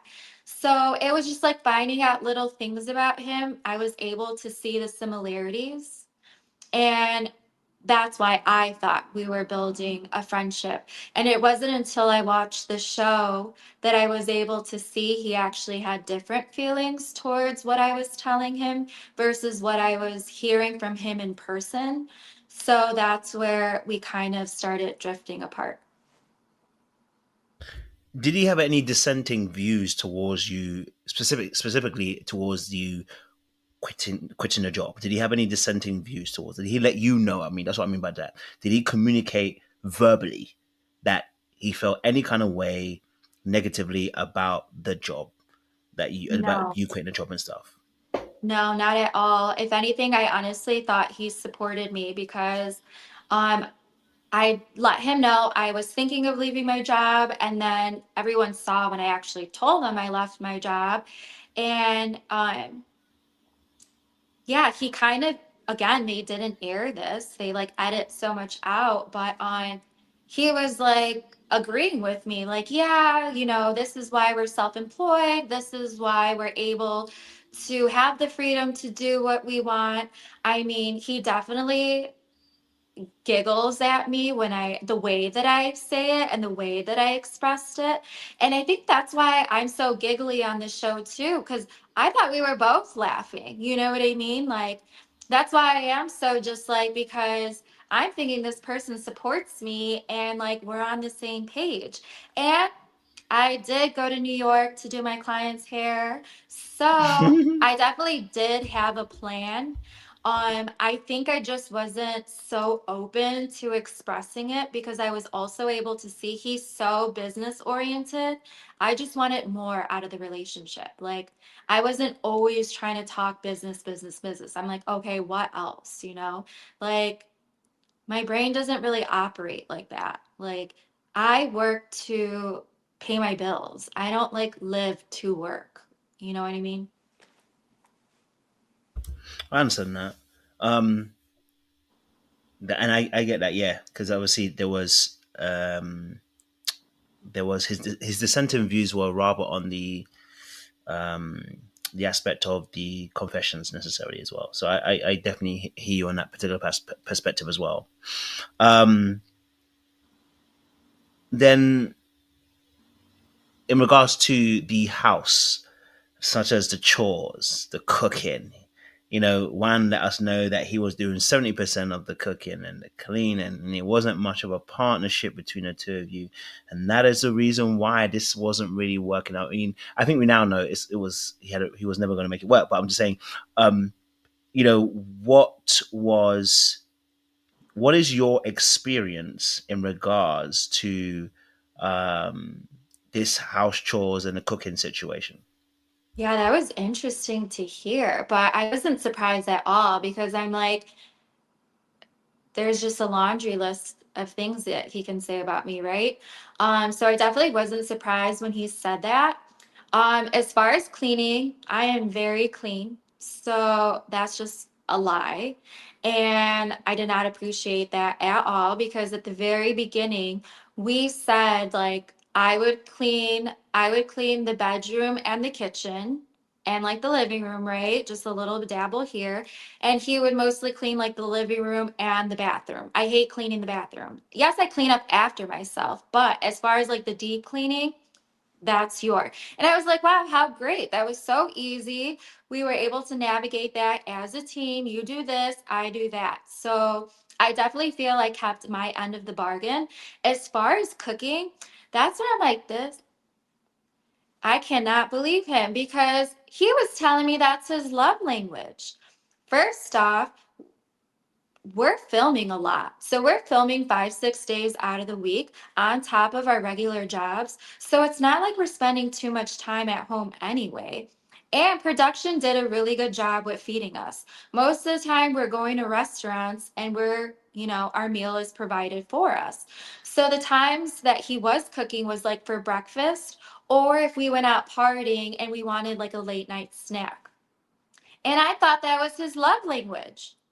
So how are you going to knock me for it later on if you were the one that telling me, Karla, I enjoy cooking for you? He said he enjoys cooking in his past relationships. That's the way he shows love. So I'm like, okay, show me your love. Well, goddamn, if I would know now what I know now, I wouldn't have let him cook for me. Did he ask you to cook for him? Did he ever ask you to fill in and maybe start cooking as well? No, because he would cook and I would clean. I was so appreciative. So if he's cooking, I did the cleanup afterwards. I would wash the dishes, I would clean up the counter because that's how a team works. Oh, okay. So as you were Well, that cooking, was what I thought. That's what I thought. as he was cooking, you were filling in, you were cleaning, you were doing everything, doing other things around that aspect. So you didn't necessarily have to cook, but you were still being part of the team by maybe just cleaning up or doing some dishes or whatever. Is what you're saying. Yeah, for sure. I feel like if someone's, and I thought, he said this is his love language. So, um, I'm like, okay, I'm very accepting. I love to eat. So I'm like, all right. I mean, and there was times, like I said, it wasn't like we were in the house eating all the time. It was more so like breakfast and like a snack here and there. And we would go grocery shopping together. So it's not like he would be by himself doing everything. Like I was right alongside with him. So I didn't know if he had a problem, I had no idea. I was not aware at all. Mm. So he was protective over his truth in what he really felt with you, in a sense. Well, I would say so because it's interesting that it's all coming out after the fact. But I think it's also interesting that it's coming after people are calling him out for other things. Mm. So that's where I say the deflection is coming into play because people are talking about one topic and he's deflecting and talking about all these things about me listing a whole situation of why it didn't work. That wasn't even the conversation, bro. Stay on topic. Can't deny that. Can't deny that. So within that spectrum, obviously, then we get to see you guys on. I'm gonna fast forward to the reunion because I was watching it and I was like, okay, before I even say the reunion, during the course of obviously you guys becoming friends on the show, and now I might have a different perspective. I think I'm seeing why it might be a little bit more painful. It looked like at a reunion that you might have been a little bit hurt by maybe Juan. It might have just been the lights. Who knows? Um, but was there a hope that there could be more for you guys? Was there any conversations? Even though you guys have said No, you will be friends, was there any progression towards that? Anything like that at all? no, romantically never. No, no, no. Like from my side, it was always like a no. Like I think Mm. why I was hurt was because I thought we were building a friendship and then after the fact to like hear other things. But also too, that was editing the reunion. They were playing the same clip of me looking like this. And I'm like, okay, can you show a different face? Because that was not the way I was looking the entire time. And actually, I was calling him out on a lot of things at the reunion because I was like, you're over here talking about my spirituality. You had a crystal around your neck the entire time. So what you talking about? A crystal necklace that he made himself. So I just felt, and then also too, um, yeah, there was just things that, yeah, I was able to see him at the reunion for like who he is. And yeah, I had problems with that. How did you see him for who? Not how. What? I guess let us into your world a little bit. What at that point now? How did you see Juan at the reunion? I think he deflects a lot. Mm. I think when the pressure is put on him, he kind of spirals into other directions and like will throw me under the bus, and that's what I was seeing towards the end. I think like when people ask him why didn't it work between you and Karla, it's so easy for him to talk about my spirituality or whatever else that he says, and it's like, dude, when we were in this together you weren't saying any of this. And yes, I always knew it wasn't the attraction. If you're not attracted to me, that's totally fine. I respect that. Like, this is a risk that we took getting married at first sight. I had no problem with that. What I had a problem with is that, like, when it came to like the tarot reading, I even said before, like, Juan's not comfortable with that. Juan, are you okay with proceeding? He said, no, no, it's all good. Like, this is a one time thing. I'm just not going to go looking for it, right? And I said, okay, he approved. We can continue on. So I felt like I was definitely being a friend to him.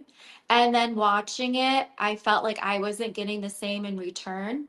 Um, and again, I think that's deflection, not speaking your truth, not, you know, communicating properly. So yeah, if anything, I was hurt more so by that. I was like, who are you? Like, what? Why didn't you tell me this before?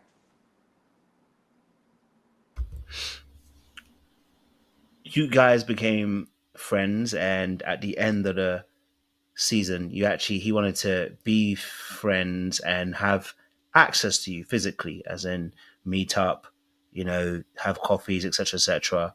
And I was wondering at the time why the heck he wanted to still be. Well, I didn't really necessarily wonder, but I get it when sometimes you've quote unquote have rejected somebody. You sometimes want to keep that person around because you get to have the power in that situation, or you get to have access to them.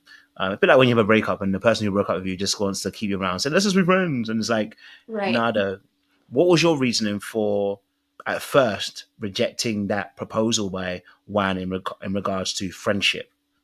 I said it. Like I said, we need space. Like right now, I do not want to be your friend. Like I came here for a marriage. Like no, and it was towards the end too that his reasoning was I felt like he was throwing me under the bus. And I even had a private conversation with him and I'm like, why are you saying certain things? Like when we're on camera, you're so quick to like throw me down, but in person, you're acting like you're supportive. Like what the hell is going on? So that's where I was able to see like the two sides of him, like this character and then like someone who he was trying to portray to me in like real life.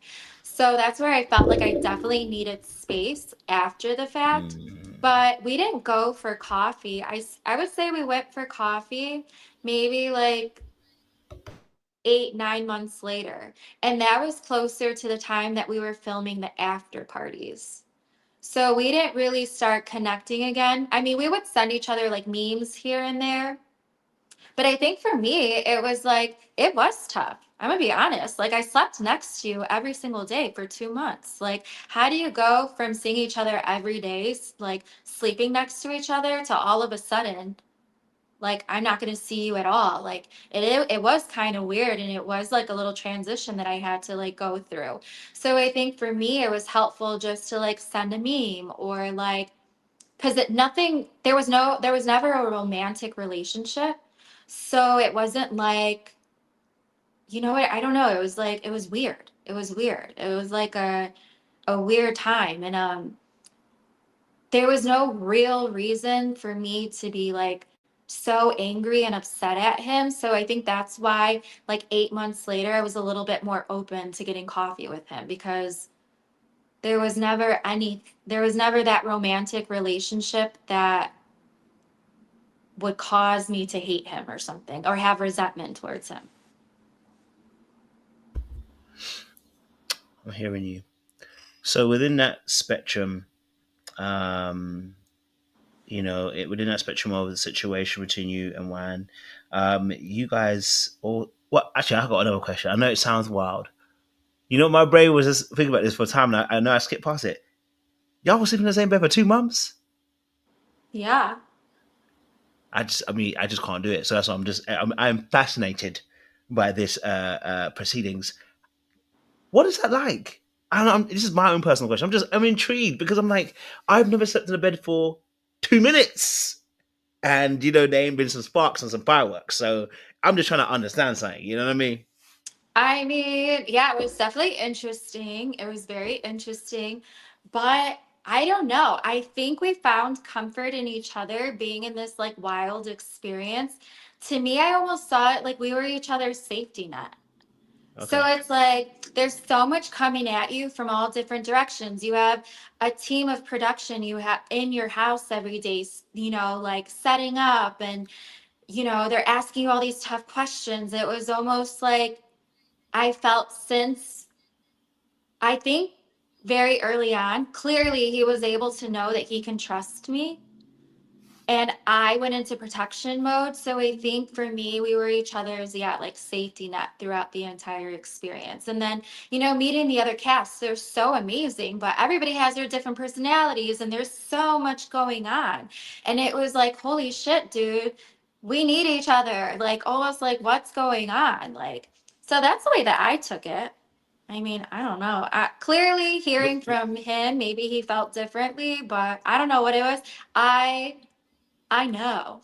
And like he can play. He would like naturally gravitate towards me. That man likes me in his life. So quit playing, Wancho. Quit playing. Mm-mm. Were you sleeping head to toe?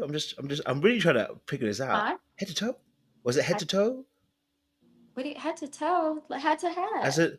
in, as in, like his toes were at where your head was at. You know what I mean? I'm No, just. it's head to head. We're sleeping like right there, right next to each other.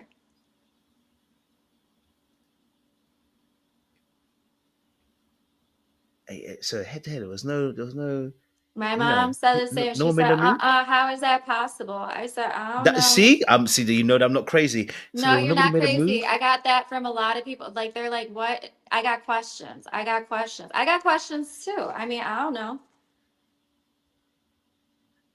But There's not then been a one maybe, time. I mean, I have thoughts. I have thoughts. I have thoughts. Mm, I got some mm. thoughts. I think we all got some thoughts. We got some thoughts. I got thoughts. I think we've all got some thoughts. Okay. I appreciate you sharing that. So obviously, then you guys end up kind of going into business together. Because obviously, one chose Pancho, and obviously one obviously explained a bit of it in terms of the show and how you guys came up with the idea. Well, you actually came up with the idea, and he wanted to drive it for you as well. Is that how it went? Is it that you came up with the idea, and then he wanted to drive it?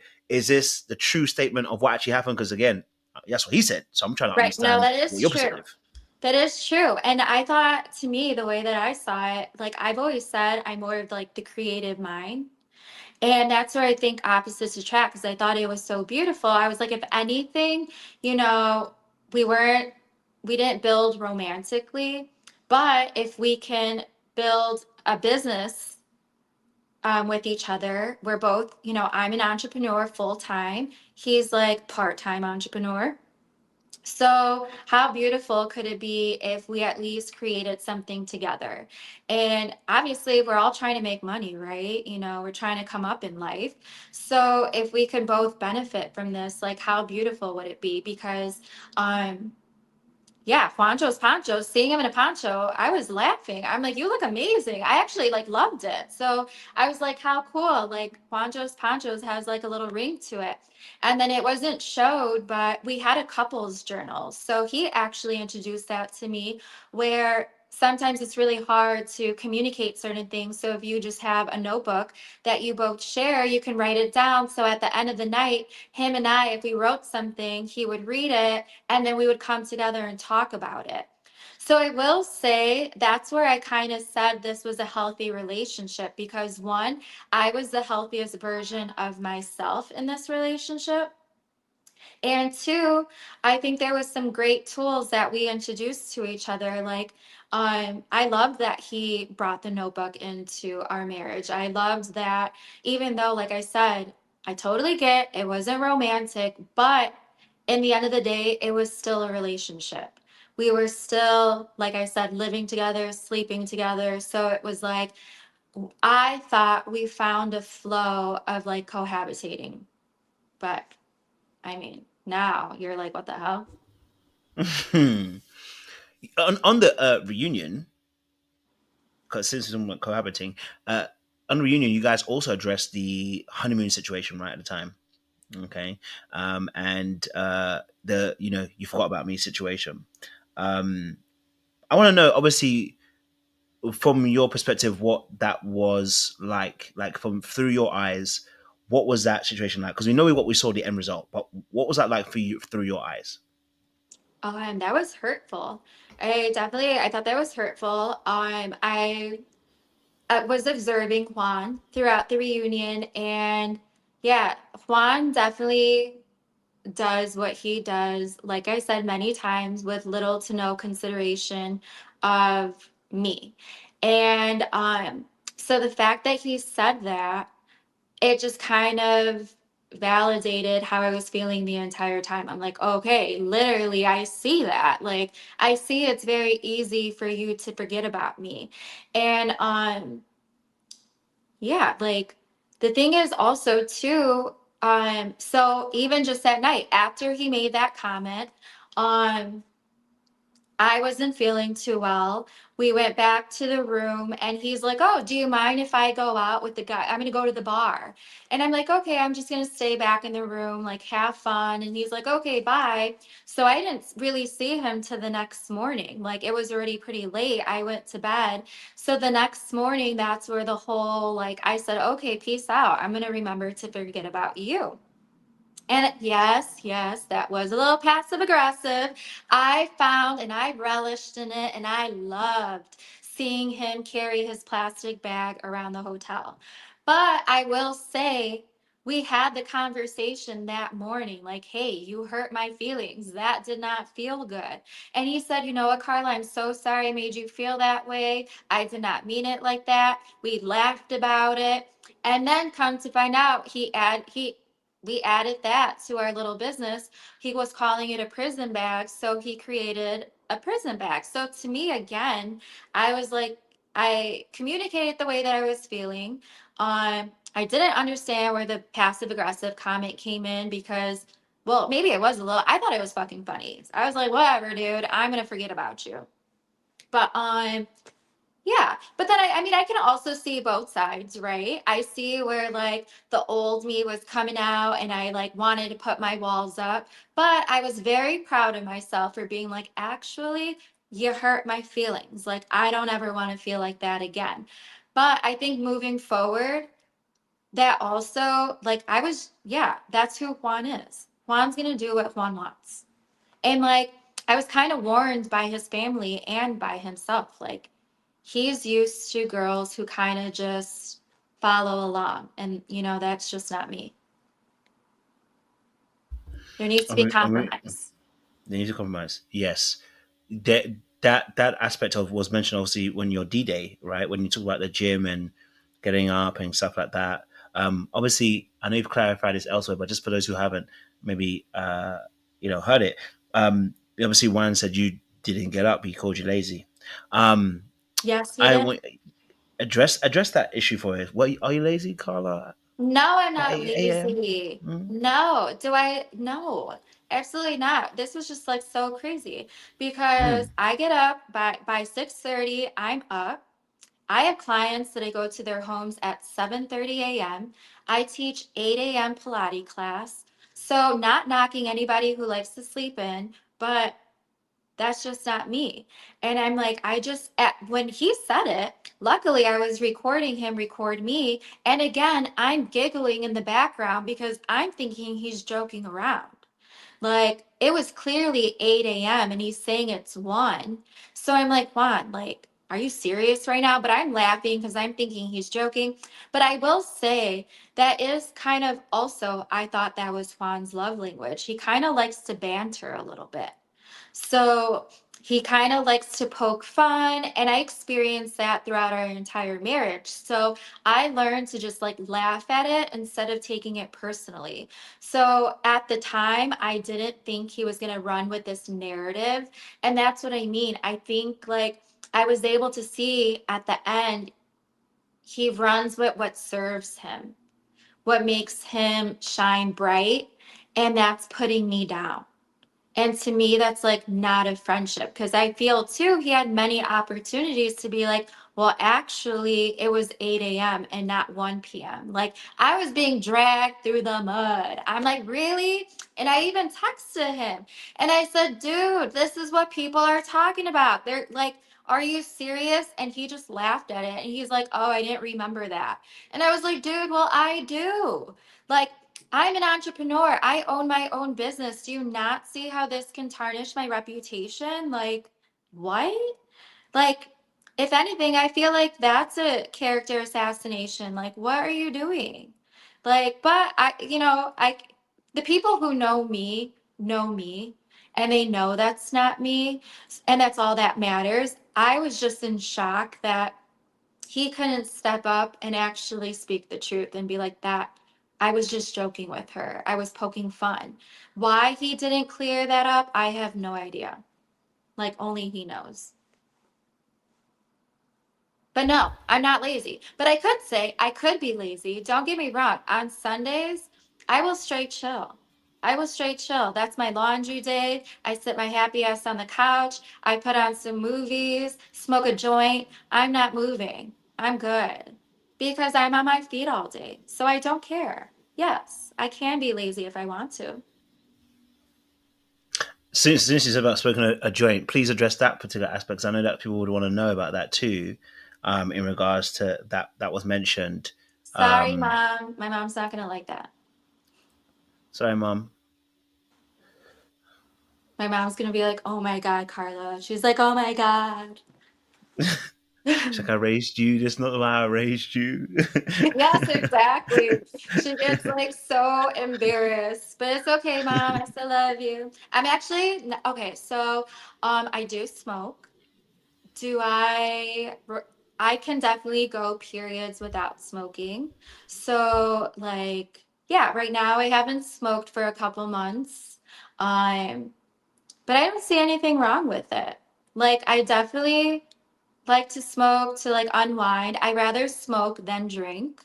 Not that I have to do anything, right? But I mean, I enjoy it. I enjoy just chilling out, vibing. Um, I smoke with my sisters. I have friends that smoke. So yeah, it's more just like to chill out. Hmm. It's Be legal. mellow. It is, and be mellow. As Juan said, his partner also smokes, so he understands. Okay, Wait, what? What? he said his partner. He said not his partner, but his business partner. Oh, I smoke with them too. Yeah, Hmm? I smoked with his business partners. Juanito. Okay. I mean, he was sitting right there. Yeah. Hmm. Oh baby. Ciao, ciao, ciao. Juanito, Juanito. Okay. What? So obviously we know. Obviously, took to business, everything like that. Coming towards the end of this, now stuff comes out, like you said, right? Stuff comes out because you guys already have started a business. You guys are working together. You guys are, um, you know, doing things as well. Doing things as a business wise. Then obviously this information comes out. What was the first? What was the first? How do I call it? The first stone that was cast in the situation for you, from your perspective. For me, I feel like I noticed a shift with him after the reunion. Um,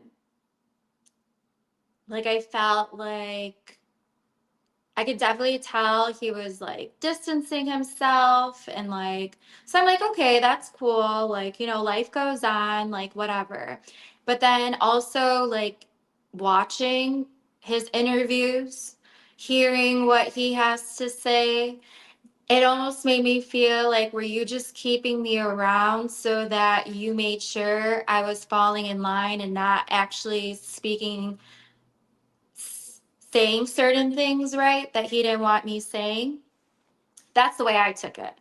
I was like, because you wanted to be friends so bad, but then all of a sudden we're done filming and it's like, oh, okay, like, yeah, just like whatever. So I'm like, all right. So I definitely caught wind of that.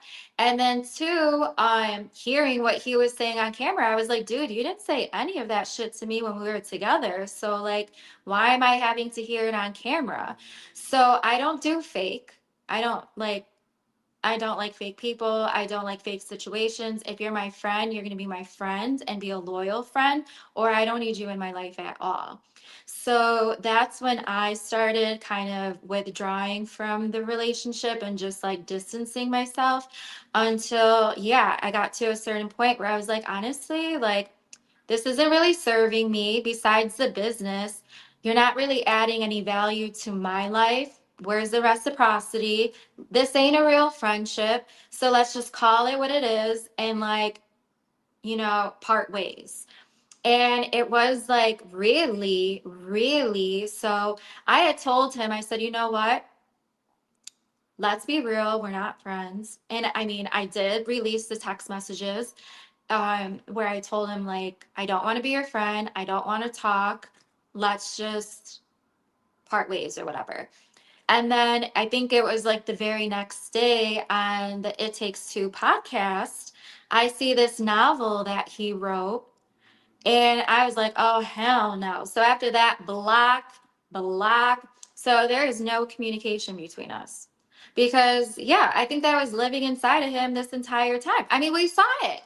He literally like, and I know from TV, it seems like he was very upfront and like I should have just seen this man is not. Yeah. I knew he wasn't attracted to me. I knew there was no romantic relationship, but I thought we were at least building a friendship. And to me, I can't call someone like that a friend. That's not a friend. At least for me, it's not. And I don't want it. I don't need it. Like, goodbye. No, that's real. Because obviously, if he then shows his hand and shows that he's not trustworthy, he's not backing you, he's not got your back, and he's outing you, then yeah, I can understand why that friendship is in a deuces stage. And in that space as well, of that deuces stage, he obviously says about your sisters blackmailing him, family blackmailing him, and stuff. I saw in another interview that he spoke about. He said, it was kind of inferred rather than actually it being actually the case. So, from your perspective, from your sister's perspective, let us in. What was the idea behind the message? Like, what was the thought process behind that? That's an invitation. I mean, I stand down. If you want to talk about me, let's be real and talk about everything. That's Mm, how we feel. I mean, again, we're not going to talk, we're not going to say it, but if he wants to run his mouth and say, I invite you to see from my perspective, share all the perspectives. We want to hear it all. Let's be fair. So I mm, think that's where we come from. I mean, we already said we're not going to say it, but it is upsetting and it is like, what the fuck? And my family is going to protect me and they are going to back me up because what he's saying are bold-faced lies. I do not wake up at 1 p.m. I do clean. He knew my lease was up. He helped me move my stuff out. And again, he didn't even share the facts that he helped me move out into my storage unit that's until true. it He didn't. served him. Mm, Until people started attacking him for being performative and opportunist and only there for his business. That's when he's like, no, I'm a good guy. I helped her move into her storage unit. Dude, you could have said that a long ass time ago. That's why I said, but whatever. Calculated, but whatever. So I felt like oh, he feel free was, to say. Feel yeah, I free. feel Why like you he what's to was say? saying a lot of things. So, I mean, it is upsetting. It's like, what the hell, dude? Do you want to say the truth? Do you want to say what started it all? Because what you're saying right now is lies. And again, it's for me, it's deflection. You're not even addressing what the topic is. You're trying to manipulate the situation and distract people into this whole narrative that's not even the truth. So if, I mean, I don't think it's blackmail. I think that's an invitation. Mm. Is there any lies that you feel that one has told in regards to your situation and his? And if they Um, are, what are they? I mean, the only lies that I can really think of, well, I mean, there's a lot of just Or discrepancies, I should say. Maybe I should say discrepancies. discrepancies. I feel like Mm. there's many discrepancies, but I don't want to like list them because honestly, I feel like I've said it in this podcast. I feel like I've said it in our conversation on, I mean, I think people can see it too. He knows, he knows, he knows. That's all he knows. And now I think we all know. Mm. In regards to the divorce, he's made a claim that you've been stalling, you've been holding back. He I done said, cannot. "Listen, I you cannot. trying to, you're not trying to get, you're not trying to get divorced." He said, "You ain't trying to get divorced." Carla, what's going on? Talk to me. He Is this is true? silly. He is silly. I already said he should have talked to his homeboy Akechi and found out the facts because legally we were not even able to start filing paperwork until the last episode of Where Are They Now? When was that? Like last week or something? So that was the first day after that day, that Wednesday, that we were legally able to file the paperwork. It's already being taken care of. Don't worry. Do not worry, Juancho. You will get your divorce. Like, he's been blocked for months now. Why would I want to stay married to you? Like, no, that is false. So that's a lie. That's one of the lies. Mm, Why do you feel like he's pushing that narrative then? If he knows this to be the truth, why is he pushing that narrative? Because it serves him. It serves him. Mm, He does what serves him best. I feel mm. like only he can answer that, honestly, but I've just noticed patterns and he says and does things that serves his best interest. It served him to let people think that I was lazy, so it would take away from his incompetence of being a husband, like, or even making the efforts to be a husband. Makes 100% sense. I can't lie to you. Definitely hearing you. Definitely hearing you. Okay, drawing it to obviously a close in that married at first sight experience, and yes, obviously the outside noise and chatter. You guys are no longer friends. I'm guessing now. So we're now at our own separate spaces in terms of mentality, emotions. We're in separate spaces. You get to tell your own stories as well. Um, Business wise, are you guys going to be still? And you don't have to share it if you don't want to. If it's legal or it's just private for you guys. Um, are we still doing business together? Then? Are we dissolving? Are we still, Because obviously he said he's here to back you. He said he's here to help you get the manis. He Of course, has. He's he's been getting he's, very he's getting that. open. I Okay. have no communication with him. And that's because that's my decision and that's my boundary. And, I'm very protective of my energy. But hearing from the lawyer, he is still adamant about, me having 50% of the business. But I let her know he can keep 100 of the percent of the business. He can, if he wants to give my 50% to charity or to an organization, I'm totally fine with that. Um, I said it on day one. Money means nothing to me. I'd rather preserve my peace and my space. He can keep it all. I do wish him nothing but the best. I have no ill will. I just don't care. So, like, I'm just, you do you. And if that means like giving this up means I have my peace, that's all that matters to me. Like I've seen what I needed to see, and I don't need to be tethered to him at all. I don't need any connections. We tried that. It clearly did not work in a marriage, a friendship, or a business partnership. I'm done and I'm taking accountability for the role that I played in it and I'm removing myself. I cannot be mad at it. I It cannot be mad served at it. me nothing. I cannot be mad at it. I cannot be mad at it at all. Mm-mm. Mm. I'm with you. Ciao, Mm-mm. ciao. Ciao, ciao, indeed. Well, let's hope he doesn't say anything else. Coming to the finishing line. Um, what has been your biggest takeaways from this experience for you? Like, because it's been 8 weeks, obviously, on the show, but it's actually been a year and a bit for you guys, really. Having to Mhm. hold, a lot in, and for you, it actually unraveled towards the end, so it's not even like anything. So what has been some of your biggest takeaways from this situation?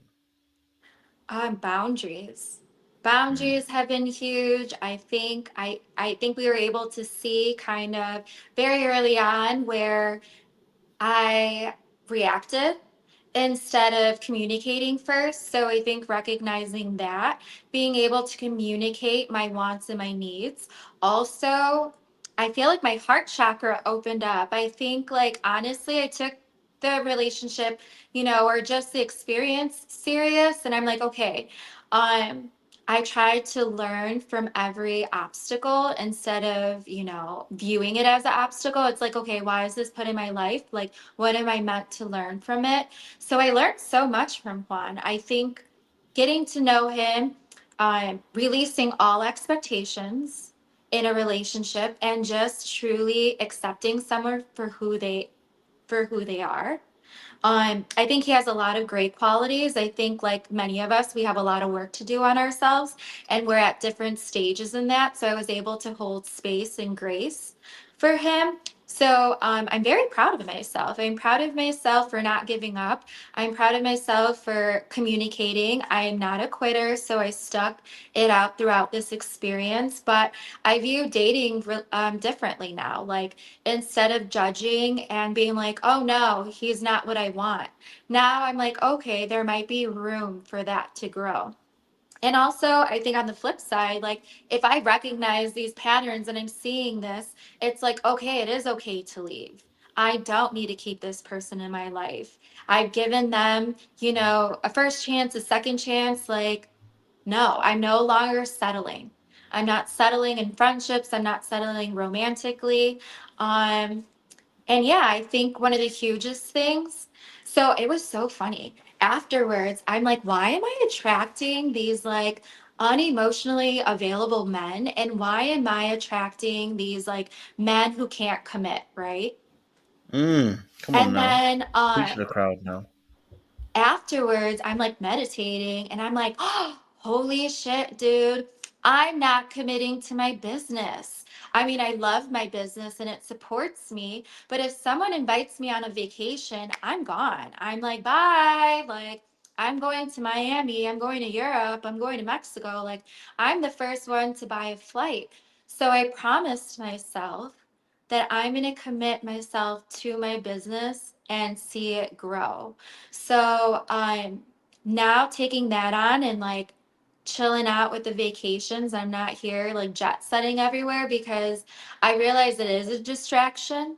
So I want to challenge myself and see the potential to grow my business and see where I can take it. So I did take that, a little tip from Juan on that. And I like how he kind of pushed me on that because it is important, and I think that's where I was being a little bit more carefree. But, I've worked all my life. I support myself. And I think I definitely have been in my feminine essence for quite some time where I'm like, I want to be soft and free flowing. So I needed to balance my masculinity and my femininity and find that like center. And I think what was missing was that clear direction when it came to my business. So now I'm like, okay, let's see how far I can take this. So I'm motivated now with that.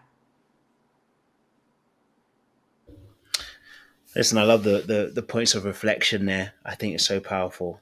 I think what you described there, people need to pick it up. About not being necessarily committed to your business can lead to that, and not being committed and elsewhere. And I understand that. I got that perspective. I understood it. So yeah, bravo for getting to that place because that's a deep introspective aspect as well. So yeah, I love that. I love that point of view. Um, Yeah, that was okay. huge for me. That was huge. It was huge. Mm, Yeah, so that was my biggest takeaway. I feel like I said, I think we are all mirrors reflecting things to one another, and usually what you don't like in someone else are traits mm, that you have inside. So I try to observe that, and it helps with judging, like not judging someone else, because to be honest, people don't, I'm getting a lot of judgment for my lifestyle, but I think a lot of that stems from not being able or having the courage to do that for yourself. You judge usually what's unknown and what's different. It's not that it's wrong, it's just different. And who doesn't want to be free? Like, who doesn't want to be able to just like pick up and go if they don't like certain things, And I'm proud of myself. And that's one of the qualities that I thoroughly enjoy about myself is that I challenge myself to grow and um, find freedom in all aspects of my life. Like, come on. nothing's going to tie me down except for a healthy relationship. But even then, I think you could be your most free, like the most free. Someone should accept you for exactly who Who you you are. are. And I think that's what was one of the most telling signs that that relationship wasn't for me is that there Mm, was always something that, you know, he wanted to tweak in me or wanted to see differently. And that's okay. I'm sure he can find someone who will fit those, whatever he wants. But yeah, it's just not me, and I think that's okay. I love that. I love that. Accountability is always a beautiful thing, especially on this channel. We love a good accountable person. And I think it just shows that somebody who's self aware and also willing to improve and grow. So I love that perspective. Love that you shared that because it's not just for you; it's for other people who are listening as well, and those who will listen after. I know we're live now, and we have about 500 people watching, but there are people going to watch this after. Thousands of people are going to watch it after, and they're going to take that tidbit and take that exploration that you did, and you've done that hard work, and they'll be blessed by that. So I love that as well. Um, and as an ending note, um,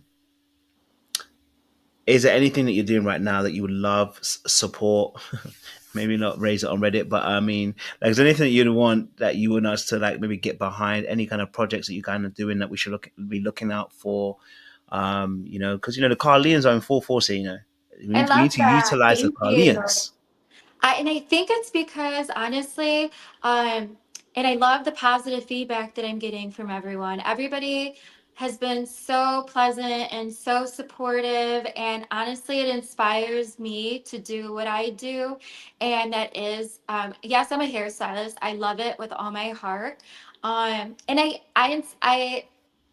I encourage people to gravitate what they're naturally good at. Yes, it's nice to challenge yourself, but those natural things that you're good at are there for a reason. So definitely utilize them, capitalize them as best as you can. And here is that for me. But yeah, so going forward, I kind of was able to share that sensory experience with the ladies afterwards with like candle making and a sound bath. I'll be doing more of that. So stay tuned. My Instagram is Karla J, and then my business is Hair by Karla J, which you can see I'm very multifaceted, so I have a lot going on. And you can see all of that on my website, which is carlajco.com. And then if you sign up for my newsletter, which is attached, you're able to see all of like my upcoming projects. So yeah, I'll be doing more sensory experiences. Hopefully pretty soon I can travel to different states and do take clients there behind the chair and do people's hair. So yeah, right now I'm just like growing and brainstorming, and I love collaboration. So if anybody would like to collaborate, I'm here for you. I just had someone ask me, they're directing a film, and they asked me to do morning meditation for her cast and crew. So if I can give back, in making people feel seen and heard and help them heal, I feel like that's my soul's purpose. And I'm just open to all possibilities. So, yeah, the projects that I'm working on, you can definitely sign up for my newsletter and see that. But hopefully, I feel like the world will just take me where I'm meant to be. So, I'm open. Listen, I love that as well. So I think that's such a powerful interview that we've had. I don't even want to call it an interview, a powerful conversation. I think you've Yeah. been open. I think you have been poised.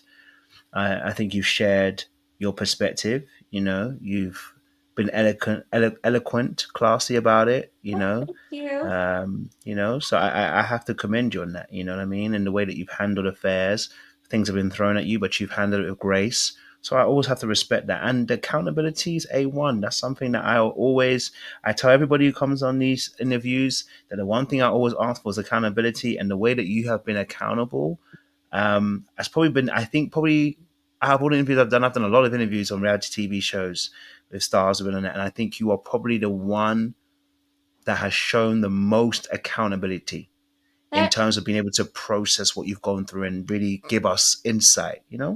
That makes my heart so happy. Thank you. No, honestly, So, I'm like so thankful. It's really hard, and it's hard, and it takes a lot of honesty and sitting with yourself, and that's why I touched on reflection. I think reflection is huge, but we're all just trying our best. We're all just trying our best. And I think, yeah, it's a decision you have to make every morning. Mm. You know, you have to decide you want to be happy. You have to decide that I'm going to show up as my authentic self. It takes way more to lie and scheme and hide than to just be yourself. I think we're all these little children like dressed as adults, and like, you know, everybody's just trying their best and trying to make it. No one really knows what the hell is going on. So I think we should just have a little bit more grace, a little less judgmental. And if you know certain things, help others, teach them what you know, guide them in the right direction. So I think, you know, we all have a role to play. And if we want to see the best in life, we need to look for it and find it. I appreciate that. Thank you, Carla. Before I let you go, I will read some of these super chats because people have sent quite a few super chats in. Someone said, Carla, folks want to know where to get that crochet blazer in the scene with Michelle. It was fire. Where can they get that Yes, from? it They want to was. know. It's handcrafted by my friend Kendall. If you go on Oh, my Instagram, I tagged her, I linked it so you're able to directly. So she hand makes them and she personalizes them for each of her clients. So that's one she made for me. I don't think you could get that exact one, but you can get something similar. So yeah, if you visit my Instagram, you'll see it linked on my profile. love that. Okay, someone asks Kojo, what was up with the long pause about the NDA? I mean, if you didn't get it, you didn't get it. You know what I'm saying to you? If you got it, you got it. What is understood Exactly. needs not be explained. So yeah, Crystal P. All right. And you already answered this question already, actually. So fantastic. Crystal P kind of said, if you could go back, do two things differently. You kind of explained what you would change to do already. So I appreciate you sharing that. Adlib said, proud of you, love Carla. Ask her how to navigate her feelings when she realized they weren't a match. Was she just flowing with it? How did she figure out living arrangements, knowing she would ask for divorce? I know you kind of answered that a little bit earlier on as well. I don't know if you want to answer. If you want to answer, you don't have to. But I think you kind of touched on it a little bit earlier on as well. So yeah, I Yeah, I think get a you lot of did. people ask me, how do I keep my cool? Um, Mm, you need tools. And for me, that's my therapist. It's sound healing, it's meditating, it's exercising, it's having my family, my support system that I'm able to go and talk to. Not every action needs a reaction. Take a time to pause, digest, reflect, breathe through it, and then you'll notice a lot of things aren't as serious as like how you played it in your mind. As humans, we're very emotional and reactive. If you learn to just take a second and pause and breathe, you'll notice a lot of things aren't that serious. as she said. Mm-hmm. Just As she is what said. it is. It is what it is. Oh, I Gene. Oh think yeah, go for it. honestly, Mm-hmm. if people could read The Chimp Paradox, Mm, The Chimp Paradox, the it chimp talks paradox. about your mind and how we operate as humans. I promise you that book changed my life. It changed my life. It changed my life. We have to, like I said, decide. And it's almost like you have to rewire your brain to be Mm. less reactive. So if people could read The Chimp Paradox, that's the one advice, that's the first advice I give to people. And then you can come and talk to me because it just explains so much. Listen, folks, you heard it from her and heard it from the horse's mouth, as they say. The chimps. We say the chimps. The Chimp Paradox. The chimp paradox. I'm gonna research that. It's so You good. know me. Me and ChatGTP will have a conversation about it. Gene D said, after going back and forth with Juan and Carla, it's 100% evident that Juan came to Married at First Sight to promote himself. Juan may be a con artist and not even know it. He was always with his girlfriend, secret. uh, um,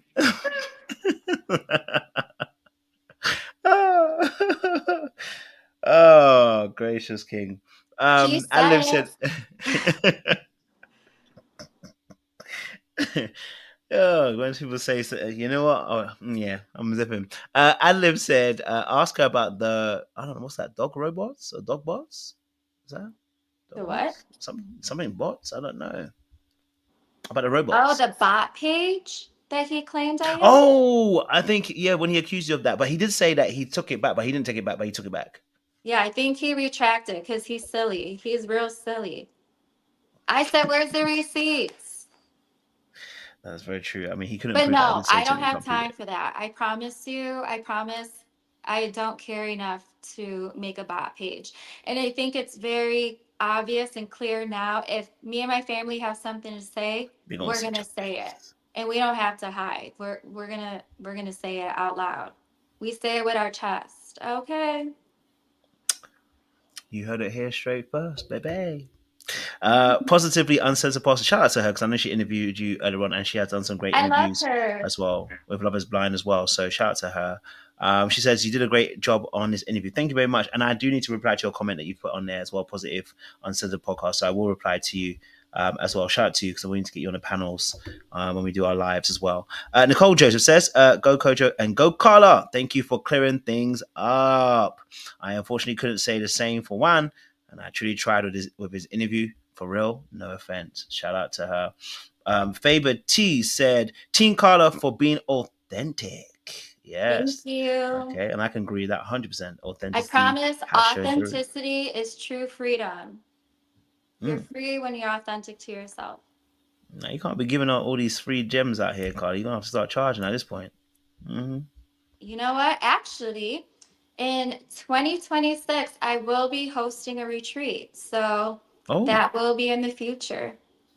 Oh well, when you're ready, let us know. We'll promote it on here. I'm sure a lot of Carlians who support you would love to go on that retreat with you. So you'll have a whole base here. So please let me know, and I'll definitely let the people know. All right, so we can Thank get that you. through. Thank you. Oh, I come on, appreciate the support. no worries at all. We got you. Kesha said, "Carla, you're awesome and a breath of fresh air. Good luck with your business endeavors." Okay, Thank so shout out to you. her. No worries at all. And Nicole said after Koji, the teeth are teething. Okay, super chats must be paying off. Thank you very much. The teeth are teething. I know these Invisalign is important. It's working because it I was have jacked this up line before. too. Oh, you have it too? Yeah, I have it on. Same here. Oh, damn. So I'm not the only one. Yeah, listen, baby, because Uh-huh. my teeth are doing Damn, all we kind should of get gang paid from signs. Invisalign. We really should. Listen, I'm going to have to reach out to them because we need to get paid because this ain't no Yes, joke. I got You know what I Invisalign mean? too.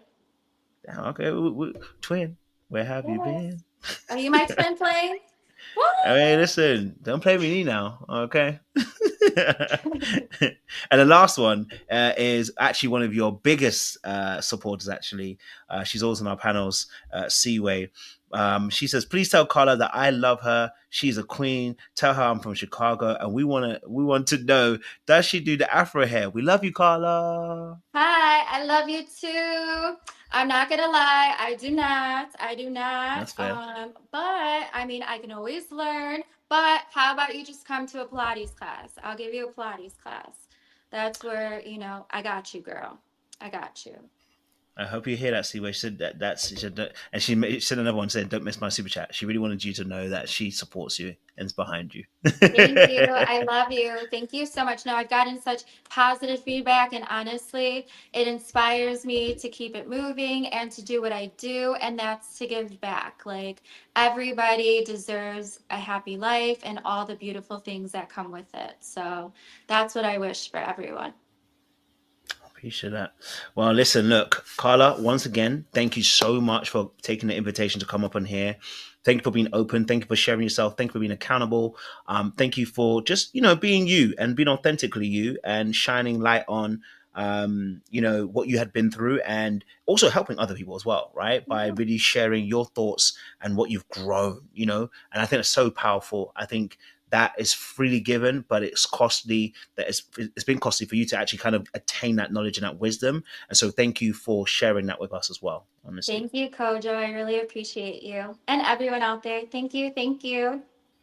I appreciate you, audience members. Listen, look. I know. You guys are on my neck. The Carlians are saying, when are we gonna do a debrief? Because people got some apologies to make. And yaga. Listen, we hear you. We hear you. Give me an hour. Let me get a nap in. Okay, let me get a nap Okay, in take your so I can come nap, back. refresh, and come back. You know what I'm saying? So we Because can I'm do gonna the tune in. debrief. I'm gonna tune in. I'm You tuning in. you you can always join too, Carl. I'm sure they would want to love to hear your perspective. So, but yeah, listen, like we're gonna do a debrief. Give me an hour. I'll put up a poster so you guys can know where it's gonna be at. We'll have a debrief. You've been asking for it for the last few days, so we'll debrief in about an hour's time and have a conversation about what you felt about WAN, and obviously Carla, I already know how you guys feel because you're telling me right now in the chat. So we hear you, we hear you, we hear you, we hear you. But listen, again, once more, Carla, thank you so much. Audience, don't do anything I wouldn't do. There's a lot of things that I wouldn't do anymore, but just in case, consult the Lord. And I appreciate you lot. We'll see you again soon. Much love, much appreciation. Ta-ra, ta-ra.